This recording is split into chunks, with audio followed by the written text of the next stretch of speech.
Hello, hello, hello. What is up, everybody? Good Sunday evening to you. Hopefully, you're ready for some Sunday night mayhem. Oh, yes. Mr. John Ward, how you doing this evening? I'm fine. How are you? Doing well. Thank you very much for asking.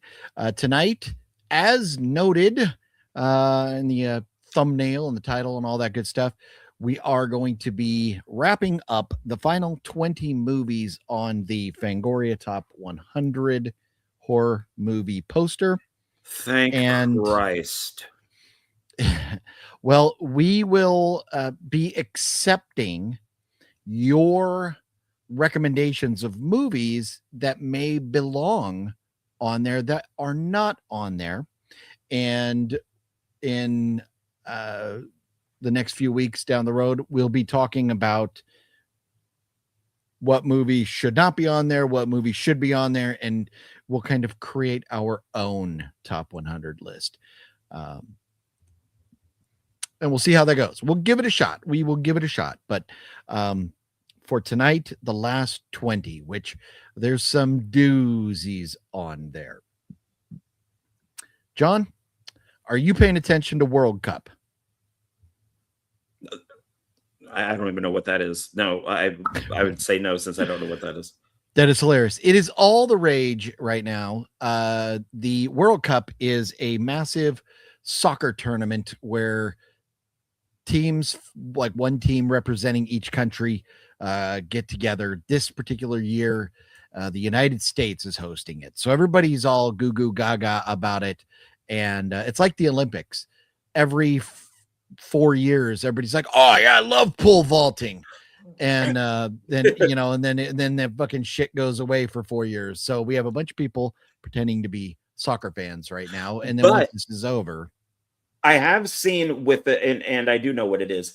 I have seen, which is great, is all of these people who don't live in the United States, all these foreigners are coming over for it, going, yeah, this is the greatest country ever. Look what I can eat. Yeah. Look what I can do. Look what I can say. And then you have all these people who live in America who are like, screw America, screw the cup, screw this, screw that. You suck. I should go live in Iran.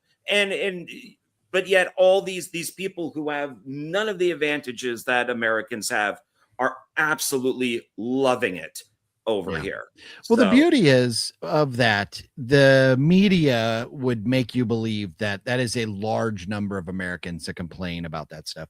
It's like maybe 2 or 3% they get together and they just scream really loud and they bitch and they show up at things. But the vast majority of Americans, I do feel like appreciate America, love America, and you just got to avoid the news and the media and stuff, and then you won't see those idiots. I'm out and around all over the place all the time, and I never run into protests or anything of that nature. So I just think it happens, yes, but the media blows it out of proportion. But the fans that are here from the other countries that are enjoying the cup, I am very happy, and I love seeing those videos when they get so excited about going to Buc-ee's and how big a gas station could be, or they wind up wherever it is, some fast food restaurant or whatever they're eating and they're enjoying, and they're like just mind blown. And it would have never crossed my mind that this was something special before earlier this year when my wife and my daughter went to visit my son in Italy. And my wife was like, you'd hate it there. There's no fast food. You can't just pull over and get yourself a Diet Coke. Like you go and there's nothing like that over there in Europe. So hearing that now, all these people being surprised at the conveniences that we have, it makes a lot of sense for me. So I hope everybody is having fun, enjoying the World Cup, which I don't give the slightest fuck about. But I guess if we're going to root, go team. Yay, America. Go Russia. Happy. John Ward, how dare you? I didn't even have time to queue up our friend. How dare you? Actually, she would be for me. She'd be pro. She'd be like, yes, John. She'd be Go Palestine. Go Palestine. Yeah. How dare you not root for Palestine? How dare you? It was the 250th anniversary of not really the signing of the Declaration of Independence, but the intent to sign the Declaration of Independence. The signatures were actually slapped on that paper August 2nd of 1776, but they all got together and said, we're doing this on July 4th. The declaration, the proclamation was made that this is now the time to get shit done and Except leave. for one state. One state did not sign it. Didn't at that point we didn't have states, we had colonies. Well, okay, one colony did not. Which colony would that have been? It's like South Carolina or something. Interesting. Yeah, I can look it up. Yeah, there's okay. I learned that from the musical 1776, which is not Hamilton. Oh. Yeah, I have seen neither of those. But out of spirit of the holiday yesterday, I watched National Treasure with Nicolas Cage, and I love that movie. And it's very funny because in that movie, the guy who plays Doug from the Hangover movies is Nicolas Cage's sidekick in the movie, and he acts a lot like Alan does in The Hangover. So it's kind of funny to see him, little role reversal in the National Treasure movies. But I love those movies. The first one is by far the best. But anyways, I watched that, and then I did a Breaking Bad marathon because I love Breaking Bad, and I will watch it over and over and over again. And then late in the evening, I watched the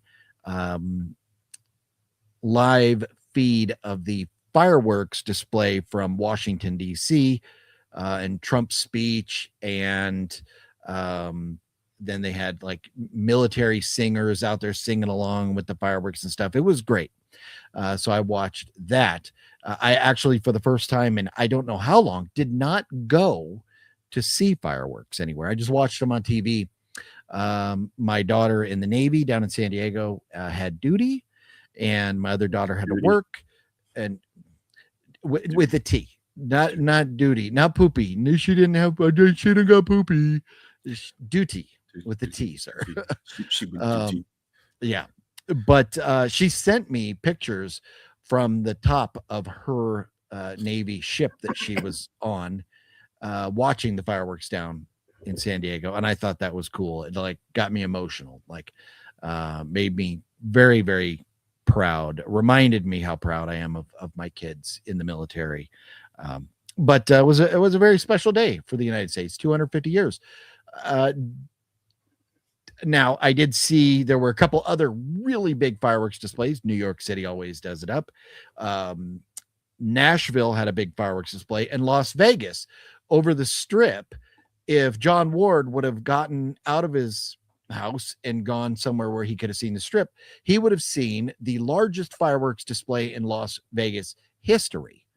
John did the Strip, the one I can see the Strip from my street, so I could see like firework. So yes, I may not know which one is the Strip, but I see many fireworks. Okay. Well, the tops of all the hotels down the Strip were shooting off fireworks off the top. It was the entire like couple miles long. So you would have. No, I would never go down there on New Year's. No way. Sure. I think it would have been fun to go maybe to like the Rio or the Palms and look at the Strip from a bit of a distance so you could see them all going off the top. It is madness down there. Oh yeah, no, and that's why I wouldn't want to be on the Strip. Yeah. Madness. Oh, and by the way, this is interesting. I did not know this. All states did not ratify it immediately, which was the Constitution. Virginia, New York, North Carolina, Rhode Island. Rhode Island is the one that I'm thinking of. That was 1790. Okay. They were the very last ones to sign it. But at the time of the the idea that, hey, we're going to sign this thing, we're going to go to war, we're going to do all that type of stuff. They're like, not me. Two different things, sir. The Constitution was much later than the Declaration of Independence. Yesterday was about the Declaration of Independence, not the Constitution. Oh, I'm getting things confused because I'm not not an American. Commie bastard. Ooh. See, you need to move to New York and go worship your Mam Danny. What is going now that I Your completely fucked up my whole thing there with states or colonies that didn't sign things that were the wrong things. I hope that nobody has me as a history teacher. So you know, that would be awful. Who were the 3 countries that we fought in World War II? Denmark, San Francisco, and Hawaii. Yeah. I was adding to my little Elvis thing here, and but you can't see it. I have he looks like a gingerbread man. I know. I was displaying because I was giving everybody shit that likes Elvis about not recognizing the Elvis plate, and which Balzer apparently did see it. But there's an Elvis Funko Pop right there. I added to it. So is it Fat Elvis or Thin Elvis? It's Thin Elvis. Okay. Yeah. So the Fat Elvis, anyways, double the size of a box. Oh yeah, you'd have the wide one. Yeah. What did you do yesterday? How did you celebrate the 250th anniversary of the birth of our great nation, sir? One, I still cannot believe it's only 250 years. What do you think about other places that have been around for like 1,000? Or many thousands, yeah. Or many thousands, yeah. And it's still amazing to me that it's only been 250 years. Yeah. But I had a great day. My whole day was really awesome. They said fireworks were going to go off at 9. I went out at 9. I wheeled out my chair, my desk chair, found a spot. Sadly, the sidewalks were almost empty. Last year they weren't. And we got about 15 minutes of fireworks where we got like 90 before. And that was it. Yeah. It was done. And the people that were there were kind of staring at each other. They're going, is that it? Should we go? And then we all kind of sat back down. Let's wait. Because I mentioned this to you in the message that I sent you. Most of the fireworks were government people. Yeah. So and I'm seeing it backwards. So it's like I'm trying to figure out like what is that? Oh, that's the friggin' mayor. Like why am I seeing a firework of the mayor? And that's all they. So the fire. So I'm hoping New Year's will be different. So the whole day was great. Friday night was awesome when I got off work. And then Saturday was great. The fireworks were a very big disappointment. Today's been good. I have like the next 2 days off. And so far it's been really good, but fireworks have been very disappointing. Nice. Well, typically most places you go, fireworks last 20 to 30 minutes. That's it. Usually after 30 minutes, they're done and gone. So if you ever get anything longer than that, enjoy it. I was very surprised. The fireworks at the National Mall went 40 minutes yesterday. That was one hell of a show. But yeah, I hope everybody had a wonderful 4th of July yesterday and celebrated and partied and hopefully nobody lost any fingers blowing them off with fireworks or anything, or lit their houses on fire. I have seen some very funny videos today of fireworks going astray and going into garages and lighting people's houses on fire. I saw a guy who had like a tube that he was holding and fireworks were shooting out of it. Well, he dropped the tube and he was like on the 2nd floor of his house and it went downstairs and started shooting fireworks into the house and stuff. So not good. So hopefully everybody had a good time and was safe. So I've heard if a firework goes off in your hand, it blows your fingers off. But if the firework is a dud and doesn't go off, it grows your fingers back. Oh, so you got to roll the dice. It's almost like there should be a movie about that. It's kind of like a leprechaun thing. You find the leprechaun, you get the treasure if the leprechaun doesn't kill you first. Yeah, yeah. It's always the opposite does it. Okay. So, Okay. so if you're somebody who's maybe like your hands are all like this, go and get a Yeah. firework, pray that it doesn't go off. And if it doesn't, all of a sudden it'll be like, I got my fingers. Oh. Oh man. So I wouldn't recommend trying that though. I'm not going to recommend that you go out and try to grow your fingers back by exploding fireworks in your hands. That's not a recommendation of mine. Oh. But if anybody tries it, let us know how it works out for you, please. If you could still type. You have just a gigantic keyboard that's each key is the size of a fist. You'll be like the opposite of the black women with the nails that are like that long, where you're instead you're like, why do they got to be black women, sir? Because those are the only ones that have fingernails that long. Well, that and Fu Manchu. So oh yeah. I've that like the Guinness Book of World Records person with the longest fingernail. Like, dude, that's some gross stuff. And Howard Hughes. Howard Hughes had long fingernails too. Wow. Oh. Well, that was because he liked to do lots of cocaine off of them, I think. Good for him, man. We all need a hobby. Yeah, for sure. So so there's it's been an eventful weekend. Next weekend is going to be a lot of fun as well. There is a ton of things going on in the world of John and OGB. There's a ton of things going on in the world in general, including Conor McGregor getting off his ass 5 years later and getting back into the octagon and fighting. Very much looking forward to that. And that is the main event. I don't know if it's co-main event or the fight before is Paddy the Baddy. So Paddy the Baddy will be fighting and Conor the same night. I am in heaven. I would watch that. I would watch Conor McGregor. Well, I'll tell you what, he seems crazy. My intent is to watch the fights with Anthony and the boys after Creep IE Con in Ontario, like hotel party. I guess the fights were on in the hotel lobby last time, so they're hoping that the fights will be on down there again and party it up in a specific hotel, not to be named, down in Ontario after Creep IE Con. If by chance I'm not going to stay there and I'm going to get out early and make it to Vegas in time for the fights, then John, you and I can slap on Paramount Plus and check out the fights. I've only watched one fight. This is boxing. I know it's different, but I only watched one match, and it just happened to be the one where what's his face got his ear bitten off. Nice. Evander Holyfield. Yeah, that's the only of Mike Tyson. Yeah. That was it. I just happened to get lucky. Wow. Yeah, I don't know that I saw that fight live, but I don't remember if I ever saw any of the Tyson fights live, but seen a lot of the highlights and stuff. But so we'll see how that goes. Next Sunday night, I will be staying at a hotel in downtown on Fremont Street for the night, and I'll be partying it up with a couple friends down there.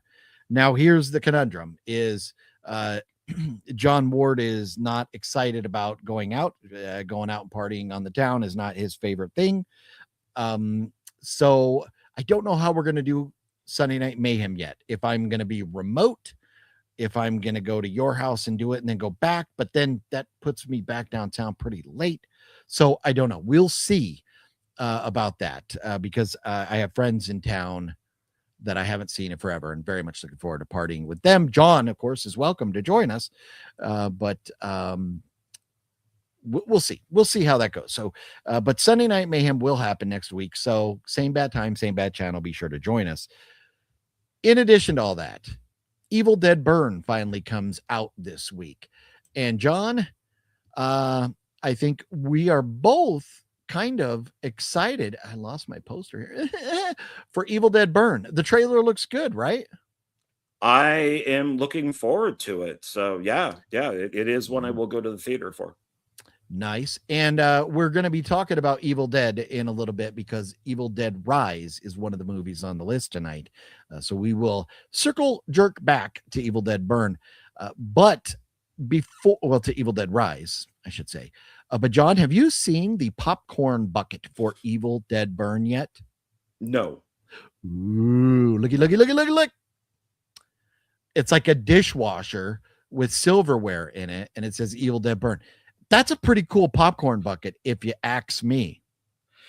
It is, but that seems dangerous to eat. I know. That's what I'm wondering in real life. What is it really going to look like? Because there are a lot of sharp objects right there that could easily, and obviously they're going to be rubber or plastic or something of that nature. But it's a pretty cool looking popcorn bucket. So yeah, I mean, when the trailer came out and I saw that, I'm just like, oh, okay. But they do say to get these to get like the silverware and everything really clean is you should stick it up, and I always put it down. But I don't know. Whenever you see a movie and it's sticking up, you know that somebody is going to get impaled by that. That dishwasher. 100%. Yes, 100%. So it's going to be interesting. I don't know. Everybody knows. Well, maybe you don't, but now you do. If you don't know, now you know. I'm not the biggest Evil Dead fan. Like, Evil Dead's okay. It's definitely not one of my top franchises. Would not even be in my top 10 franchises. But that's a pretty cool looking popcorn bucket. So maybe for the right price, I may come up on one. We shall see. But if I don't, John, is that a popcorn bucket you would like to add to your collection? Do you have the ability to add it to your collection? I actually have a place I could put it. I'm kind of looking at it right now on top of the bookshelf that's right here in the office, because I did move stuff off of it. Oh yeah, I built all of the metal shelving racks. So like the web. Yeah, so I have many shelves there.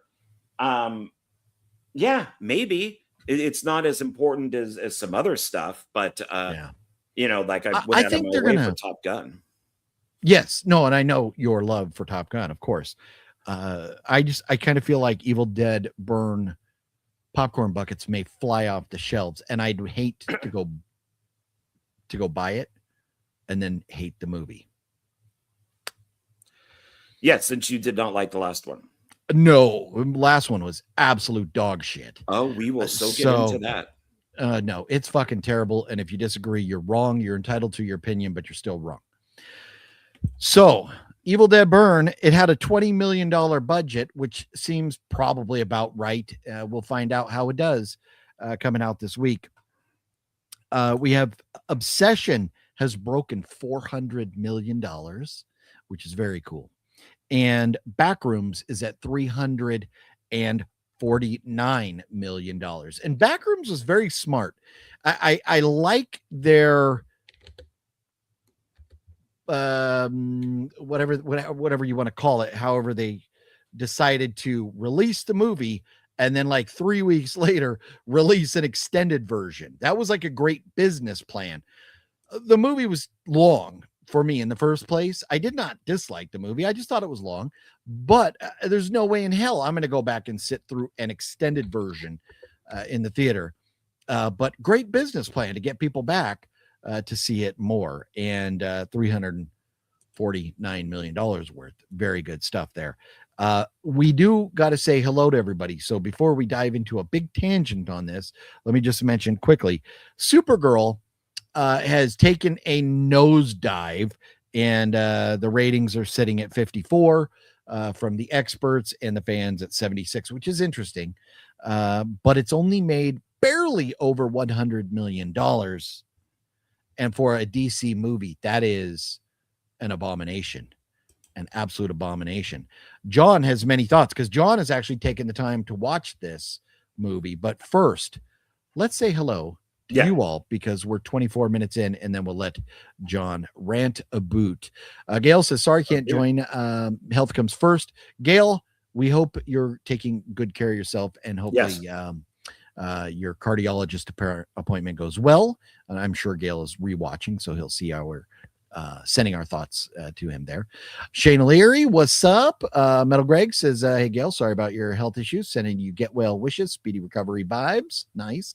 Christian's in the house. What's up, Christian? Michael McNally, what up? Deadpool fanatic sitting in a theater watching the last 20 minutes of Supergirl. Definitely terrible. See, that's hilarious. And I've done this before. I have messaged people.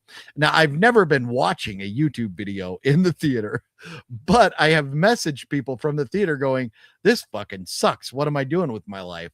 So that's very funny, Deadpool. Jeff Keaton, what's up? And thank you for the continued channel support there. Jeff, I saw your channel support come through very, very early this morning in the wee hours. Watched Cronin's Mummy on HBO. I was surprised how much I liked it. Interesting, because yes, Lee Cronin's The Mummy did just come out. John watched it, and John, a quick summary so we can get back to saying hello to everybody. Thoughts on the Mummy? I loved it. Okay. There we go. And I've already looked into buying it. So, oh, wow. Okay. It is 100% an Evil Dead movie. And I even looked it up that Lee Cronin purposely put in Easter eggs, all these little things in the movie, that including a voice that is on a tape that is very similar to the voice that we always hear on the recordings for Evil Dead, discussing the demon that's in this. This is 100% an Evil Dead movie. It's not, except for the girl being mummified. It's not a mummy movie, but I think it's an Evil Dead film. I loved it. I'm going to definitely buy it. Nice. I started watching it, and then after about, 15, 20 minutes, I just did not care about these people and what was going on. And their little girl. I usually, it's very hard for me to care about movies with little kids. I just typically don't. Well, so and you don't like Pet Sematary, and that's and the little girl attacks people like the boy or girl, depending. Yeah, that's not really. I mean, the original Pet Sematary is kind of okay. The new Pet Sematary is the one that's just retarded, and I mean, and that had John Lithgow, and I love Lithgow. And I like the remake better than the original. So shame on you. Magneticon, what's going on? Jonathan, how you doing? Look at all the Funko Pops, America. I love it. What are you talking about? Look at all the Funko. Fluffy, are you commenting on a wrong video here or something? What are you doing? Well, they did say Wet Movie is live right now. Is What Movie 1 live? Right? Is that? I didn't see that. Are you fucking serious? Yeah, a couple people said it, so maybe that's what he's commenting on. So thanks for giving yourself up. How long has he been live? Oh, yeah, guy went live like fucking 5 minutes after. What an ass! What an ass! I was wondering. I'm like, where's the viewers tonight? Where's the viewers? He knows. He could wait. He could have done it before or after. Well, I know he wanted to do. I don't know that he wanted to, but he was back in the hospital and he was sick, having some issues and stuff, and so he's probably talking about that. Let's see. Corey says, been looking for a good Sunday live stream horror podcast. Greetings from Philly. Decent. Well, hopefully you enjoy hanging out with us and come back, FOMO. Hello there. How's the G fam? Terry, what's up? How you doing? Elika, what is going on? Going to watch Obsession after this. Decent. Very nice. I hope you love it. Great film. What movie won live? Let's kick his ass. I know we should. I'm gonna see him Saturday at Creep IE. I'm gonna go whoop up on him. Wicked Network, what's happening? Hey. I hope everyone having a great 4th of July weekend. Yes, I hope everybody's having a wonderful weekend. Antonis, what is up? Been looking. Sorry, Corey. Sorry, your comment a little bit late. Sometimes we lead off the show and then we jump in, catch up on all the comments. So if you leave a comment, we typically get to them. So sorry about that. But just a little noting update for any new folks. Hate fireworks, Magnetic Cone. My dogs hate fireworks, and I feel very bad for them. My fireworks were so lame that my cat slept through them. That's how lame my fireworks are. Normally, they're like running all over the place, but this time they're like, don't care. Well, Mario, sorry about your 4th of July. That's a bummer. Let's see. Jeff says, can't believe I still have 10 fingers after my childhood. Right. You grew up in a time where fireworks were just a part of the norm, right? When we were kids, you would hold them in your hand. That was the bet. I dare you to hold them in your hand. Yeah, I never went that route. Never went that route. Tony's Brennan's live right now. We're learning that. Cinestalker's now. What up, Cinestalker? Saw Cinestalker was doing 4th of July south of the border style, but he was close. He was close. I could see pictures or video he's taking. Like you could see fireworks on both sides of the border from where he was. Very cool, hanging out with this lady down there. Skyla, what's up? What's up, OGB and John? Hope all is well with you. I'm with my fellow national police officers, Gina, Michael, Marta, Miguel, and Raul. Say hi. It's why I've not been watching the live. Decent. Well, hopefully you're hanging out with officers. Hopefully you're not in handcuffs. Unless you want to be. Sometimes we enjoy handcuffs, but hopefully if you are in handcuffs, it's because you chose to be, and not because somebody said you need to be in handcuffs. How was your sugar rush hungover? The video you put out, sugar rush hungover video you put out. What is that Wet Movie one? Maybe. No, I don't think so. John, did you put out a video where you were eating stuff or no. Wicked Network? I don't follow you. Brendan's live right now. Thank you for that update. And thank you for the super chat, Antonis.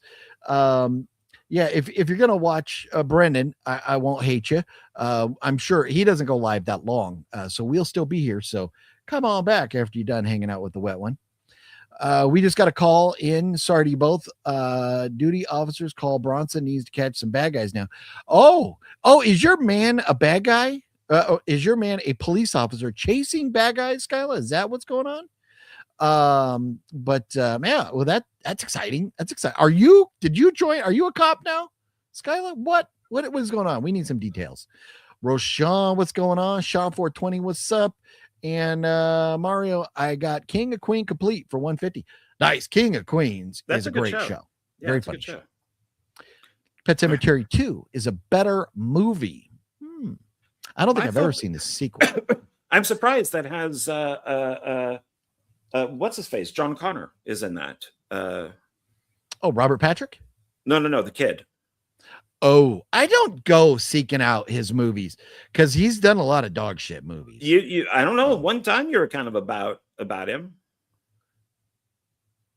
Well, John Connor. What's his face? The kid who played John Connor. No, I know. I don't know what you mean. I was like about him. Web Movie 1 has interviewed him and hung out with him and stuff, and I met him and got his autograph and stuff. But Edward Furlong, thank you. Eddie Furlong, thank you. Yeah. Supergirl only made $8 million this week. Well, and I don't know, and let's not we don't need to dwell too much on Eddie Furlong, but there we are, John. And guess what beat Supergirl? Young George Washington. Right. Oh no. So I'm kind of over here because this is a huge match as far as the United States is concerned. Our neighbors to the south of us, Mexico, is playing England right now. And I'm like, who do you root for in that? England? Well, that's where I typically would go. But Mexico is supposed to be a better team. I think Mexico is losing 2-3. They came back and scored. They have a second goal, but they were losing 2-1. Now they're losing 2-3. So 72 minutes in. So not much time. If Mexico wants to go, they better get it together. Antonis roots for England. There you go. Have y'all seen the movie Hokum? I have, and I quite enjoyed it. John? I have not. If not, why not? I just haven't. I have Whistle. Whistle is in my list. Do you whistle while you work? Sometimes. Okay. Depends Okay. on and how dry my mouth is. Okay. Well, fair enough. So we are going to be getting to the list, the Fangoria top 100 horror movie list, and the tier list, and getting through the last 20 movies here in just a few moments. So hang tight with that. First, we're going to give John some time to talk about Supergirl, and I think John has a couple pickups. I don't have any pickups this week. But John, I did pick myself up a nice Diet Coke that I'm drinking. What you sipping on over there, sir? You got some Kafifi? I have some Kofifi in my Yellowstone Dutton Ranch mug. Very nice. Very nice. Yeah. There are a couple Yellowstone spin-offs now. I think one is called like Yellowstone Ranch or something. Dutton Ranch. And then or Dutton Ranch, okay. Yeah. And right there. And then there's another one that's well, there's been a few. Called. There's ones by dates, like 1882 and okay. Yeah, so which is Harrison Ford, I think. I could be off on the so date. not the prequels, because there was I think it's 1883. Something like that, yeah. And then there was one after that was the one with Harrison Ford. 1883 had Tim McGraw and what's her name? His wife. And then the one after that had Harrison Ford. And then now these two take place after. They're like modern day or something. But one is about, I don't know, like my brother was telling me there's one that I would really like. He goes, the Dutton Ranch one, you're not going to give two shits about. But the other one, he goes, you might enjoy. So I might have to check them out, but we'll see. I think they should do like Yellowstone 3021 and put in the future. Yellowstone in the future. And it's all like robot cows. Yeah. Everybody's like a robot. Oh, I guess that'd be Westworld. But yeah, something like that. Sure, why not? Westworld was fucking lame. I wanted like it so bad. I saw Anthony Hopkins was going to be in a TV show, and I'm like, fuck yeah. I gave it like 3 episodes, and I was like, fuck this show. I lasted 1, and I'm like, I am so confused about what's going on. This is so not the movie. It's like I don't even understand this thing. I didn't even know there was a movie. I just didn't even care. It was like I just didn't like the story, you know. But yeah. So you've seen the movie? Oh yeah, it was made in the 70s. It was a huge hit. It's Michael Crichton, so he wrote it and directed it. It's the people go to the resort. It's basically Jurassic Park, or I should say, Jurassic Park is like Westworld. And then it did so well they did a sequel called Future World, and then they had a short-lived TV series too. Okay. And then there's this one, yeah. Yeah. Sorry, I just had some shit turn on in my ears. Yeah, no, for me, I wanted to. I try to get ready something to pull up, and fucking ads go off in my ears. I hate that. Damn you, internet websites. So, John Ward, now let us know what's your thoughts about Supergirl. You actually took the time out of your life. You spent the couple hours of your life watching this movie. What are your thoughts? First, bring up that picture I have right there. That's the ass. I put it down there for you. Oh, dude, yeah. What does that look like? Is that a pocket pussy? That is the fleshlight. It looks like a fleshlight. Uh-huh. That's what you could buy in the theater. What is it? What is that supposed to be? It's a cup for Coke. For like soda. What is the foreskin on it? That's her overcoat. And they picked that fucking color, huh? Isn't that great? I almost want to go buy one if I could still get one. Wow, somebody is a fucking idiot. Wow. Yeah, because she looks a lot like Star-Lord from Guardians of the Galaxy, almost identical. In fact, I think it's even the same jacket. So she wears, for the most part, throughout the entire movie, regular clothes and the tan overcoat. And then at the end, she puts on the Supergirl suit. But I just find that hilarious. I've been so tempted to just go see if one is available. So would you rather have sex with the Supergirl fleshlight or Supergirl? Oh, well, probably Supergirl. Yeah. Okay. Yeah. even after seeing pictures of her teeth. Well, she is British. She does have the British teeth. She really has Yeah, the so British that teeth just going on. well, and okay, so good segue. She is not horrible in the movie. She is doing what she's told to do. She's probably a very nice person. She was Are just you sure? She sounded like an ass in some because interviews. she was drunk. Well, She good for was her. there. Yeah, there's a few interviews. So what people are now thinking, and these even come from more conservative places like Nerdrotic and some of these other guys like Critical Drinker and some of these other places are thinking she was put onto the spot. She didn't know what to say. She was drunk. The movie came out during, Pride Month. She felt like she should say something. She did. It backfired on her. So even though she's kind of pulling a Rachel Zegler, she's not. It's like she's not good at this. She's bad at this. And maybe the studio told her to say that type of stuff. So it's like you could take down the there we go. I don't need flesh. I was no, I mean really, it looked like some foreskin. It does. That's what a lot of people are saying, but a horrible decision. Why they could just do a Yeah. cup that just said Supergirl and just leave it at that. And But put a instead they cape had to- on it. Like, didn't she wear a cape? well, she does, yeah, with the suit. So yeah, so just put the cape. Wow. But she's not awful. The film itself, and I won't linger too long on this, it is not good. And a lot of people don't like the comic that it's based on. And basically, if you're liberal, you like the comic. If you're conservative, you don't. It's written by it's a male feminist who wrote it. It's barely based on the comic. I don't mind Crypto. I like that Crypto is kind of a spaz. It's stupid that this alien who wants to steal Supergirl's ship puts this poisonous dart in the Crypto, and she has 3 days to find like the serum. Well, why not just kill Crypto? Why is it 3 days? Oh, because the script says it's 3 days. It doesn't make any sense. Lobo is not in the comic book. Lobo is only there for the purpose of for fans, because everybody said Jason Momoa should play Lobo. He serves no purpose in the movie whatsoever. If you removed all of his scenes, nothing would change. Absolutely nothing. And even Jason Momoa, who looks like he's having fun, I mean, he kind of even looks like he's phoning it in. Jason Momoa is in Supergirl? He's Lobo. I have no fucking idea who that is. You would have to look up who Lobo is. I don't care who Lobo is. I was just asking if Jason Momoa was in the movie. Yes. Yeah. Okay. But kind of like Lobo is almost like DC's version of Wolverine, to give you an idea. Okay. He's on a motorcycle. He's got the leather jacket, chains. He's a really cool character. Everybody loves him. And everybody said that Jason Momoa should play him.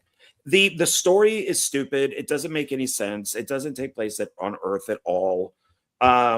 It's Superman is still coming off as a cuck. Of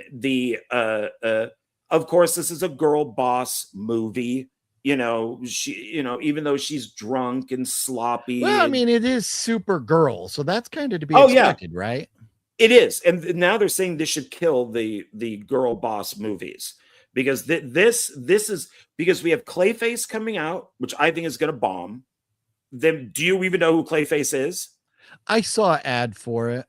But you don't know. Other than that, no, I don't give a fuck about comics. Well, my reason for asking is because I don't think really anybody knows who Clayface is. So it was a bad choice. And then there's going to be Man of Tomorrow. So, and then his James Gunn's contract is up. So we'll see once, like Paramount takes over, what happens. But it's just not a good movie. It's an ugly movie. It's a dark movie, and I don't mean in tone. It was like shot dark, which is weird because it's got a decent DP on it. Did you go to that same theater where the other movie was really dark? Oh, I didn't. Pay those for this. Oh, okay. Oh, that's right. That's right. Okay. Because I was just gonna say, because those laser projectors are very dark. But this was, everybody has said the same thing. It's just a dark, like they shot it intentionally dark to maybe hide the bad CGI. But nobody, I don't even think, I mean, women don't even go to see the movies that are made for women. Charlie's Angels bombed. Furiosa bombed. All these movies. A Supergirl movie No, true, but a Supergirl movie should be made for comic book movie fans, not just women. But I mean, it's a draw to get women in the theater too. But anybody who's a fan of superhero movies should be interested in going to see it. But Yeah, and they're and not, it, obviously. right, and it was a it was a mistake to bring this out so fast. They should have done like Superman, Batman, Wonder Woman, then do kind of like a Justice League type of movie, and then bring in Supergirl. There's just Supergirl is not interesting enough by herself, and Okay. and my favorite Supergirl, like I brought up before, is Sasha Calle, who's totally different looking, but it's the short black hair and everything.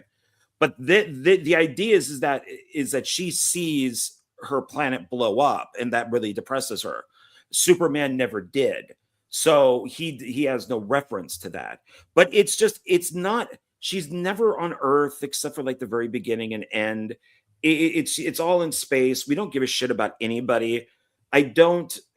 The actress, Millie Alcock says, well, it has nothing to do with men or with love, and which I thought was stupid because she loves her dog. So it obviously has to do with love. It may not have to do Well, with. that's different. Loving an animal is not like love. You can't compare loving an animal to loving another human being. But you could say, well, but she, there may not be a male love interest in the film, I but she does love love her my dog. Coors Light. That wouldn't mean this video is about love. For Coors Light, it is. If you wear a T-shirt Well, that I says said "I Coors Light, heart but this was a Coors Diet Light," Coke. then you love Coors Light if you have the T-shirt. Yeah. So it's just not a. There's no mid-credit or end-credit scene because I think they had no Yeah. hope. I read a review that said it felt like 30 minutes of the movie is missing. Yeah, 25 minutes of the movie is missing. 1 week before the movie came out, they took out 25 minutes of the film, and it's 2 hours right now. So Well, it's just not good. She doesn't photograph well. I've never seen House of the Dragon, but all those pictures you see of Chaka and the feral kid and all that stuff is real. Those weren't doctored. That is how she looks in the film. And I'm really surprised that they let that out. I think they should have Batgirled this movie and just wrote it off because some shots she looks really cute. And in other shots, it's like, oh shit. She'll turn to the camera and you'll be like, whoa, what's going on here? It's not, I can't imagine that this is that DC or James Gunn, who I really think needs to be fired, thought, oh, this is a role model for girls. yeah, I kind of get the feeling James Gunn doesn't care, and he's making the movies he wants to make versus the movies he should make. And yeah, well, maybe that's what it is. Yeah, I think he knows comics but hates comics, and it just came out actually. The reason why Peacemaker season 2 is so bad is because his wife picked the scripts. And his wife is in the show. She's the angry chick. That's his wife. Yeah, I thought the Peacemaker was only bad like at the end. The rest of the season was. If the beginning of the season was okay, but remember there was cocks, pussies, and butts all at the beginning of of season 1. I don't remember. I remember the nude scene thing or whatever, but it was like a big orgy. But anyways, I don't remember enough about it to get into a conversation on that tonight, nor do I want to. But any final thoughts on Supergirl? I'm ready to move on, and apparently our viewers are too, because they're dwindling. No, just go on then. I mean, I'm sorry if I'm boring them. No. It's just okay. It's just I think a topic that, like as you're mentioning, people aren't liking the movie, and so I think they're just kind of overhearing about it. Is my thought. I do want to say hello, LC. What's going on? Hey, I hope you got that badge you were looking for. And am I going to see you? Are you going to be at Creep IE this weekend? Oh no, I think, did you say? I'm sorry, I've talked to so many people about it. But LC, hopefully I see you there. Wicked Network, Wonder Woman, also a bomb. Was there a Wonder Woman movie recently? The 84 was the last one, right? 84 was a bomb, but the original Wonder Woman was not. But that was like the last one to come out was the 84. Yeah. And unless Wicked Network is just saying that Wonder Woman will be a bomb. Oh, okay. Oh, is there another one coming? Yeah, they're already casting. Oh, interesting. Gonna see. Yeah. Well, fingers crossed on you on that other badge. I don't want to say anything where live out here personally, and Jinx share give you bad juju on it, but hopefully you get that other badge and hopefully see you this weekend. John, you shared a couple other photos here, stuff that is very interesting, and I'd love to hear about. Which one are we gonna pull up first? Do my meme first. Okay. So I made this and I put this out there, and it is getting some interesting reactions. I put it up on Critical Drinkers page. I also sent it to Uwe Boll. He loved it, and it is for the most part getting excellent responses. Of course, some people are saying racist, misogynist, homophobe, and they are being brutally attacked. So it is getting an interesting response out there. I have not said anything. I haven't liked anything. I haven't commented. It is getting but it's getting a very interesting response. And then if you want to throw the other one up, because I'll try not to linger on this like I did with Supergirl, so people don't leave. Well, I think there's not hate for this movie like there was with Supergirl. So I picked that picture because this citizen vigilante is dominating the internet right now. It is number one, and I'm looking at Rotten Tomatoes. It does have a 7% for the tomato meter, 15 reviews, 7%. But but that's the critics. But the fan, the popcorn meter, 94. Wow. Okay, so that is definitely a lot of tomato hate right there, and we know they're definitely biased, and they're also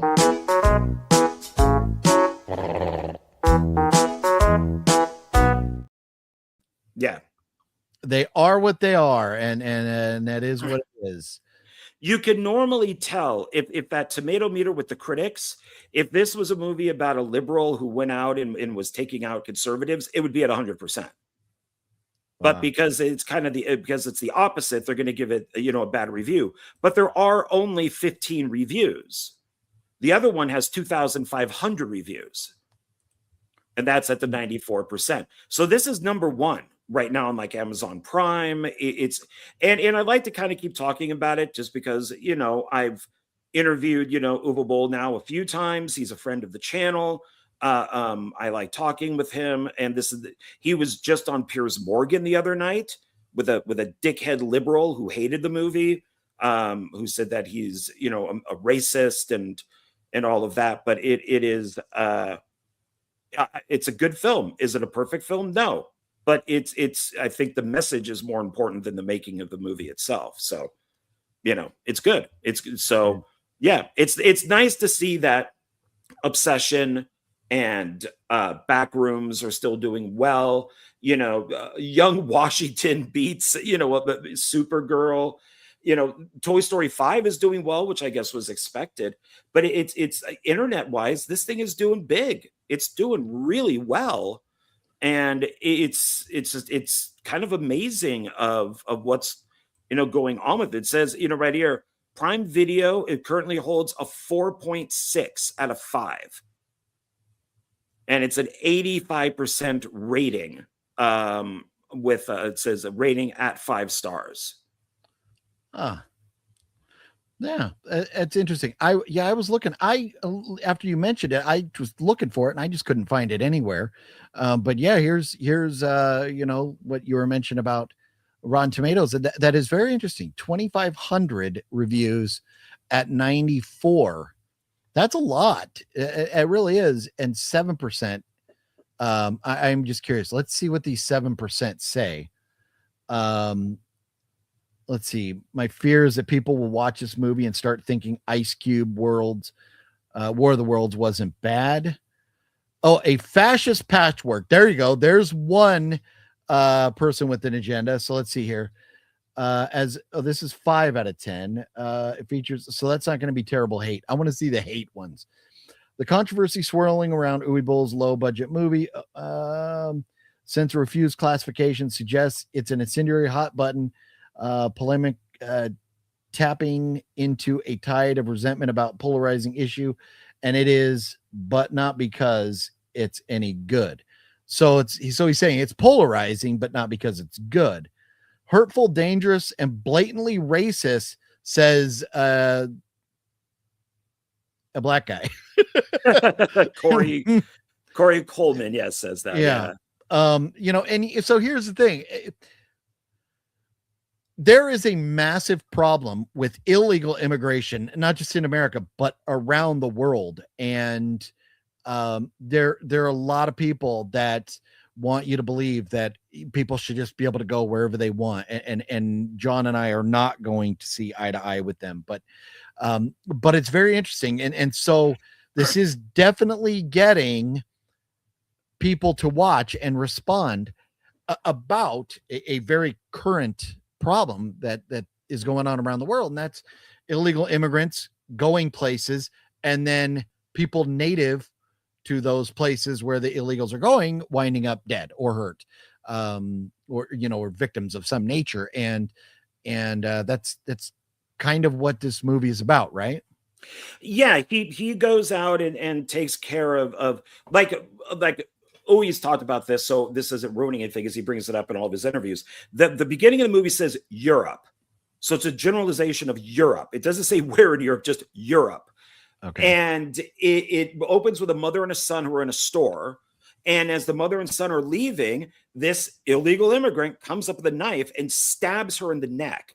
And blood gushes everywhere. And the mom falls, and the kid, he's crying for the mom, and the immigrant gets away. So this is what happened to Belfast with the guy who was getting his head cut off, and also with the woman on the train with the black guy who stabs her in the neck. And and I told Uwe Boll, I said, well, 10 years ago, I would have gone, oh, this would never happen. Yes, it would. Today it does happen. It's been in the news recently. So it's if you current events, but in a Death Wish type movie. And, Sure. and Death Wish 2 is the one that I would describe it as. So I think it's very, and Elon Musk loves it. He may produce the second film. I heard you mention that. I'm curious, where did you see that? Because I've looked at Elon. I follow Elon on X, and I have not seen him post about it or anything. Do you know where that came up? I'm just curious about the legitimacy of what you have heard. I would just say from different people that have talked about it. Okay. About the movie and stuff, they've brought it up. So, but I'll take a look myself. Okay. Metal Greg says, hey, OGP and John, I rented Obsession and Mortal Kombat. Both were great. Nice. Mortal Kombat was okay. Not the biggest fan. But Obsession is phenomenal. I'm glad you enjoyed that. Obsession is, man, it's got some good fucking moments in it. Being biased towards thing just destroys everything. No, Magnetic Cone. And that's where, to me, it's a movie. I don't like the idea that, one, if you're going to make a movie to put politics in it, if it doesn't fit my needs, I'm not going to watch. I don't want to watch it. But typically, I don't want to watch a politically driven movie anyways. But I don't know that this is politics as much as it is just kind of things going on, agree or disagree. But I don't know. I am curious, though, John, production value wise, where is this movie? Is it good? Because I'm not hearing that. It's there's a lot of drone shots. It feels very independent. So Okay. a lot of this stuff when Uwe has been funded by more studios, stuff like In the Name of the King or some of these other big movies that he did, it looks more Hollywood. This is much more independent feeling. So it has that quality to it. Okay. And that's where an independent film is never going to look like typically, because look at Obsession. But they're typically not going to look like a big Hollywood blockbuster. So that's okay. But I was just curious of like what we could expect going into it. This is very interesting. They're at 90 plus 9. The FIFA World Cup Mexico versus England match, and England has a 1 goal advantage. And how long are they going to go? 9 minutes extra. Are we just going extra to try and get Mexico to get the win? How long are they going to go? And that's one thing that I fucking hate about soccer is that most games, like basketball, you play and it's what do they play? 12 minutes, and then that they do that 4 times, so you have a 48-minute game, and then it's over. Football, 4 15-minute quarters, 60 minutes, and it's over. Soccer, when it's done, they're like, oh, we'll just keep going for a little while, and you don't really know why, and so I don't like that. If somebody gets hurt and they need to add time to the end, why don't they just stop the clock while the game is going? Just stop the clock and then start it again instead of adding time at the end where there could be controversy about that. I don't know. I'm not a soccer fan. The only time I ever watched soccer was, when my kids were playing it. But I just thought, see, now they're at 90. They've played 100 minutes now. It just keeps going and going. Maybe they're just going to go until Mexico scores a goal and ties it up. I'm sure the people in England are losing their shit right now. But if you're a fan of World Cup, there's a pretty significant game going on right now. Has anyone seen a movie called The Toll? Is it good? It sounds very familiar. John, are you familiar with The Toll? No. Huh. It does sound familiar. Let's see. I'm told from 2020. I see there's a movie called The Toll, hour and 20 minutes long. A socially awkward driver and a weary passenger try to make it to their destination while being haunted by a supernatural threat. It's got a 5.3 out of 10 rating, which is not terrible. And wondering if anybody in it looks familiar. No big names in it or anything, but no, I've not seen it, nor do I recognize that artwork. It looks like it is available on Movie Sphere or Prime Video. So Magnetic Cone, sorry, cannot help you on that one. Sean says soccer is boring. I love playing soccer, not watching it, says Antonis. There you go. I just thought, it is a pretty critical. Now they're at 90, 101 minutes. They're just going until Mexico wins, I think. So there you go. So new Uwe Boll movie. And I didn't see. What's it called again, John? What's the movie called? Oh, Citizen Vigilante. Okay. I just wanted to pull it up to see where everybody could watch it if they wanted to. Prime Video. So it looks like it's only on Prime Video right now. You could rent for $5.99. Starring Armie Hammer and Costas Mandylor, who we love Costas Mandylor as Hoffman in the Saw franchise. And I don't. Yeah, I'm looking it up too. I don't see anything of Elon actually saying that he might produce it. That maybe that's just a rumor. I did hear it from like a few different critics or commentators like Nerdrotic and stuff like that. So it could be just a rumor or maybe wishful thinking because he because of the ban in Germany, that's why he played it on X for 48 hours for free, and it got a whole bunch of people. Uwe Boll has released I can't find it. Maybe it was taken down, but he did release a self-made poster. And it says Citizen Vigilante 2, and it shows Armie Hammer on a bus, like holding a gun, and it's the black guy and the white woman as the black guy's about to get up, and it says he's coming to America. Oh wow!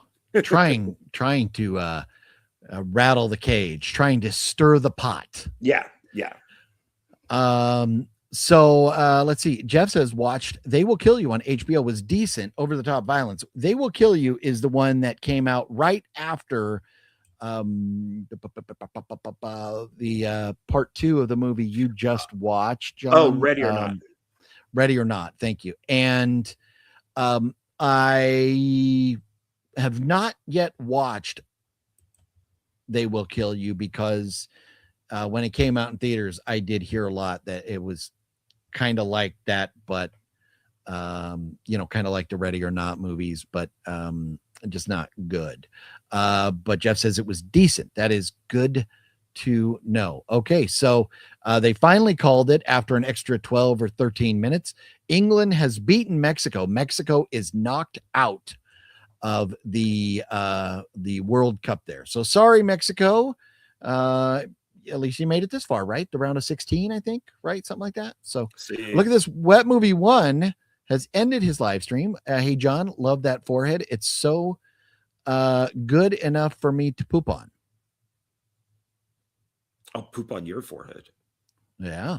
Wet baby. I hope that you're feeling well. And I'm guessing you probably talked about in your live stream what was going on with you, why you were back at the ER today, but I hope you're doing well there. Good, sir.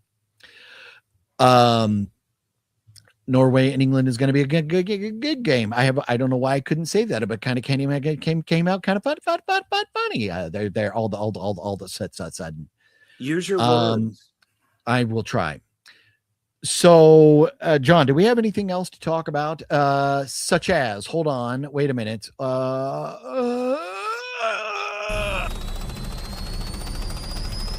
I have a serious Blu-ray addiction. John, do you have a serious Blu-ray addiction? No, I don't think it's serious, but it's pretty fucking serious, dude. You got a lot of Blu-rays, well, and DVDs. You have a media collection. Yeah. You know what the real thing? You have an affliction, not an addiction. You have an affliction. You cannot stand money being in your wallet. It's got to be given to vendors that will give you physical stuff, right? That's what it is. Yeah, well, I get paid. I take that money and I put it onto my spreadsheet to basically where it gets down to zero. And then I kind of subtract stuff here and there to where I can buy movies or Funko Pops and stuff, but still make all my bills and save a little bit of money. There we go. I don't believe you. You spend all of your money on physical shit. And and the proof is in that pile of stuff behind you right there. I kid. But you do have a couple things to show this week, do you not? Things. We'll do it. We'll do it fast. I watch, that show that I've brought up, Mr. Sunday Movies. They're doing 3 movies that the Odyssey would have taken from. And so they did review Jason and the Argonauts. So I went out and bought that because I don't have that. Probably the best Ray Harryhausen movie. That's with the fighting skeletons on it.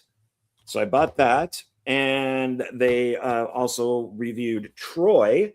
This is the director's cut of Troy. So I'll be watching that soon. I haven't seen it yet. Okay. And I thought I would give it a second chance because Donald and I, at some point, will be reviewing the John Wick movies. And along with that, I also want to talk about Atomic Blonde, Nobody. And so I did buy for like $10. It's the 4K of Nobody 2. Ooh, brother. I rewatched it. Ooh. I gave it a second chance. Ooh. I gave it a second chance. Yeah. What are you That's all I can can say. I was enjoying it up until where they go on vacation. And then it just. See, if it was not a sequel to Nobody, if Nobody never existed and they just made this movie, we could laugh at it and have a good time with it. But as a sequel to the original Nobody, they're 2 different types of movies. It's almost as bad as Megan and Megan 2.0, where they're total different genres. Yeah, this is much more of a comedy. It's more comic booky. I was watching one of the guys I like. I've brought him up before, Patrick H. Willems, and he did a 2-part video about legacy sequels and stuff. And he said the way that studios look at it is you do something totally different, which would be, he used Empire Strikes Back as his example, or you do something that's totally the same, which would be The Force Awakens. And that's what they decided to do on here was go Force Awakens. So it is literally the same movie, just in a different place. I like the beginning of it when he's doing his job where we see him at work and the wife is getting all pissed off at this because he's never at home and he's always black and blue and shit. I was enjoying that. But the second they went on vacation, all of a sudden it just turned it. And Sharon Stone is so awful in this. God, is she bad? And I don't know if it's intentional or not.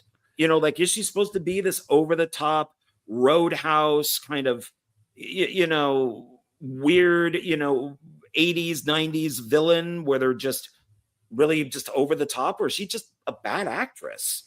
Yeah, I think the whole movie is over the top. And I think a solid comparison would be Hangover 2, where it's same kind of movie, but it just went from good to fucking trash. And yeah, I'm in the minority on that. I actually like the second one, but I do understand why people hate that movie because it is just the same film over again. Yeah. But then Hangover 3 was not. No, and that's why Hangover 3 is the second best one in the trilogy there. But Nobody 2, yeah, they went from it. We enjoyed Nobody because you have this average nobody who just kicks ass, and you took that and made it goofy, slapstick, and you added comedy rather than letting us laugh at him fucking people up.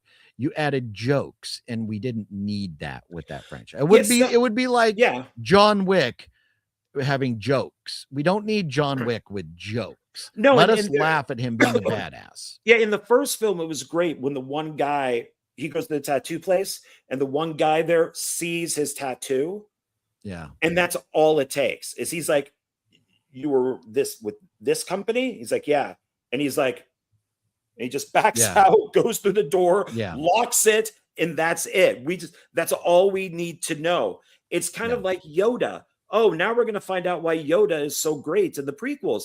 We really didn't need to see him hopping all around. We just needed to hear how great Yoda was. It's just, but there are funny scenes in part 2, like when he beats all the guys up in the elevator isn't bad. And he keeps getting it's not a terrible movie. Yeah, no, it's just, there are some moments. But that's also before he gets to the park. So all the stuff before the park, you kind of go, all right. Minute he hits the park, all of a sudden it just turns into Walking Tall and Roadhouse and all those. So, did want to say Magnetic Cone was saying Wet Movie 1. Magnetic Cone has been a big fan since Lightsaber Duel skit. Wow, going way back there.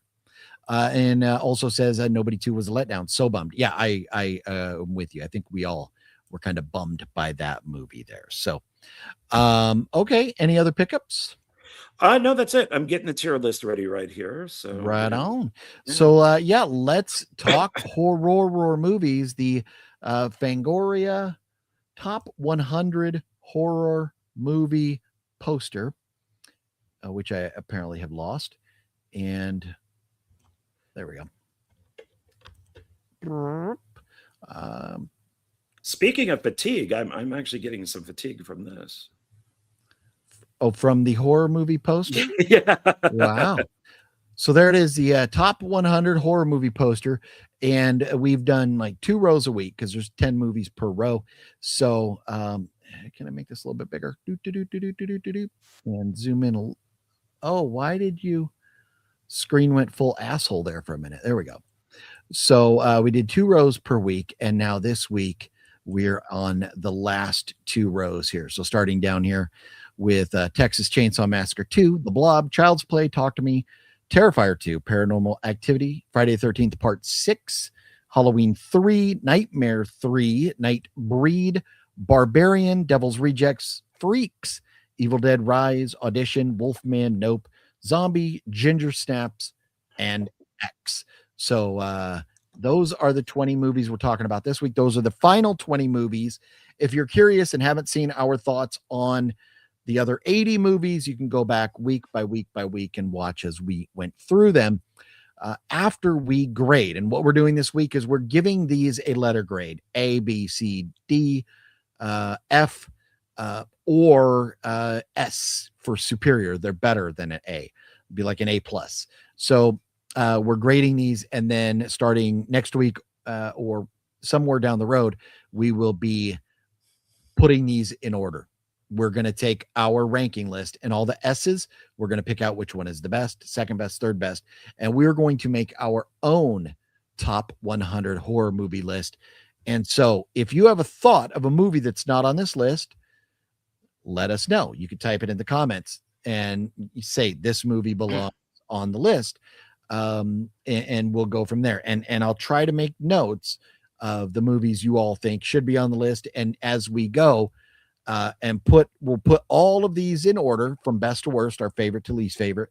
Then we'll kind of decide, okay, what movies need to be added to the list? Where should it go?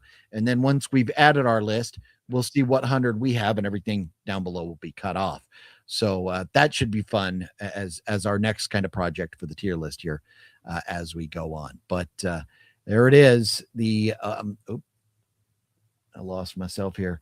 Top 100 horror movies as chosen by Fangoria readers. And John and I don't have a lot of faith in the Fangoria readers because there's some interesting choices on here. Are there not, Mr. John? Oh, I disagree with so many of these. Yeah. Are you able to zoom it on in like we did before there? Yep. Just want to make sure you could get it. So there we go. Nice. Is that better? Yes. There we go. Like okay, good. Just had to click. Okay. All right. So, and before we go, so if you're going to comment and let us know, try and type like something, the letter grade you believe what the movies are, and try and type like for example, Friday the 13th. You could put FOT, or no, Friday FTT, right? Something like that, just something so we know which movie you're referring to, because sometimes the comments get bogged down. But let us know your thoughts on these movies as well. Oh, look at John. Okay. All right, sir. Take it over. Does that look that back to normal? Okay. Yeah. All I wanted to do is just move the thing. All right. So I am going to ask you this right now. Where do you want to do Evil Dead Rise? Beginning, end, middle? Oh, I would think, are you not going in order that's in the poster, like Texas Chainsaw, or are you just going in whatever order you have them? Whatever order the tier list puts the poster. Well, let's start, since you brought it up, let's start with that one. Okay, so the very first one then is going to be, where is it? Why can't I find it? Here it is. Okay. Evil Dead Rise. This is one that I'm very interested in what people think.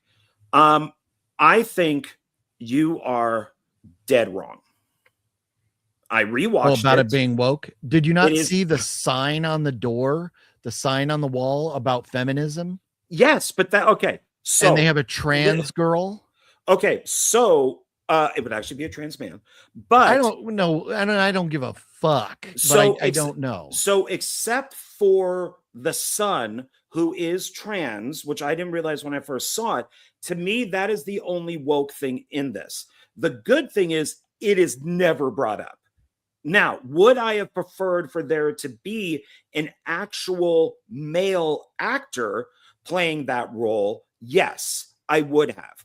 I always figured when I saw it, I don't know, maybe the kid is gay, maybe he's just really effeminate, something like that. But looking into it is, yes, this is a trans person. I don't think it really hurts the movie, but I would have preferred it to be an actual biological male to be in there. So for me, that is the only negative, but it would not stop me from watching the film again. But I do think Lee Crone's The Mummy is a better Evil Dead movie than Evil Dead Rise. With that being said, now going off of some of your, you made a comment that the dad is a deadbeat dad. He's not a deadbeat dad. The mother mentions in here that the dad does pay child support, but from afar. And looking at so this he's family, a deadbeat dad. Where is he? He's not there helping raise his kids. But he's sending child support. That's not a deadbeat dad doesn't pay child support. My dad is a deadbeat dad because he never gave my mom any money. A person who doesn't pay child support winds up in jail. A deadbeat dad doesn't come around to see their kids.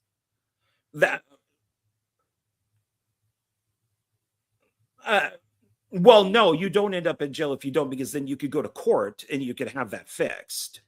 Well, if you don't pay your child support, you in California will wind up in jail. Oh, wait, there's Sean 420 is saying you should zoom out so we could see the whole list.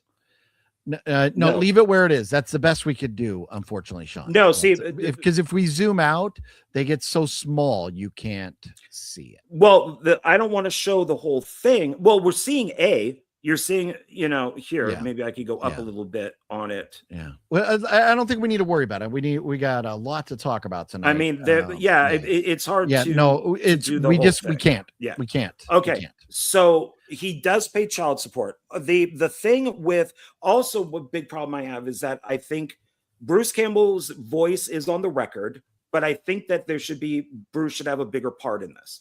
It does bother me that the director didn't have the Oldsmobile. This is the only Evil Dead movie not to have the Oldsmobile, but he said, which is Sam Raimi's car, but he says that the chainsaw is the same color. So that's his little ode to that. I think that's a mistake. The ending of the movie takes place. I thought the chainsaw was fucking stupid. It was just fanfare. I don't want fanfare. I want a good movie. Well, it's there because there's the tree cutting machine is there. The grinder is there. So the chainsaw is hooked to that to cut to cut trees. But I think that should have been in it. The thing with the whole thing of saying feminism up on the wall with the daughter, who's a bitch, I found it more ironic that the daughter, who's going to protest on Labor Day, which is a day people protest on. I didn't know that till I looked it up. But I find it funny because it's a woman who kills her. So she gets infected. It's the little girl who she's protecting who kills her, who puts the rod through her. So there's a sign in the back that says feminism. She's protecting women, but yet the little girl who's her sister kills her. So I felt a lot of this stuff was a little bit more irony than anything. You also mentioned in your message that the sister, you mentioned something with the sister who works with the band. The sister is pregnant, so she got knocked up on the road. No, about a band. I don't remember what I said in the message. Well, that's why I wrote some of it down. Okay. So and so she. Oh, you're talking about? Okay, hold on. You just made me reminded me of something so ungodly stupid. This movie wasn't just bad because it was woke. You have a fucking 7-year-old girl going up to a woman going, someday you're going to make a good mommy. What fucking 7-year-old on the planet has ever uttered a sentence like that? Never. No fucking child speaks like that. That is not the way a 7-year-old child speaks. You go back in the movie and there's a scene where she goes up. I think it's the aunt who's pregnant. Yeah. Who's like, left her man because he's bad because man bad. Aunt has to go be with the women. No.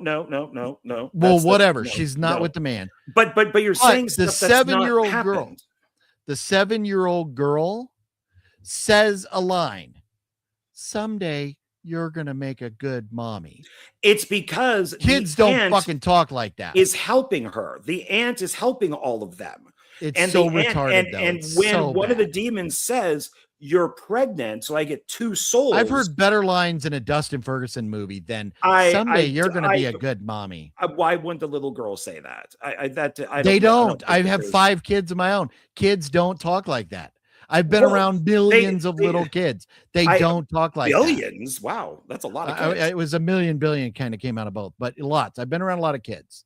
A lot of kids. I disagree with that. I absolutely disagree with that. So that's how many little kids have you been around? Well, legally, I'm not allowed to say. Jesus Christ. No, but I mean, I when I worked at the video store way back in the day when VHS was still a thing, I was in the kids' room and a little kid came in and we had like a 20-minute conversation on He-Man. It was like an adult talking to this little kid about He-Man, and it was like 2 adults discussing He-Man. And so it was, I don't think like a little girl I think that little girl would say that because little kids think, disagree. especially little girls, think about motherhood and they think about kids and Yeah. you know, No, it was fucking that's why they have terrible. little dolls and stuff that they It play with. was fucking terrible. So it's no, I completely disagree. I think that it is well shot, it's well acted. The effects are great. Kids are being killed off. I mean, they're being blasted with shotguns, they're getting their necks ripped out. It's very bloody. The I disagree. I don't think it's woke at all, except that I would prefer not to have the trans kid took away the part that a regular boy would get.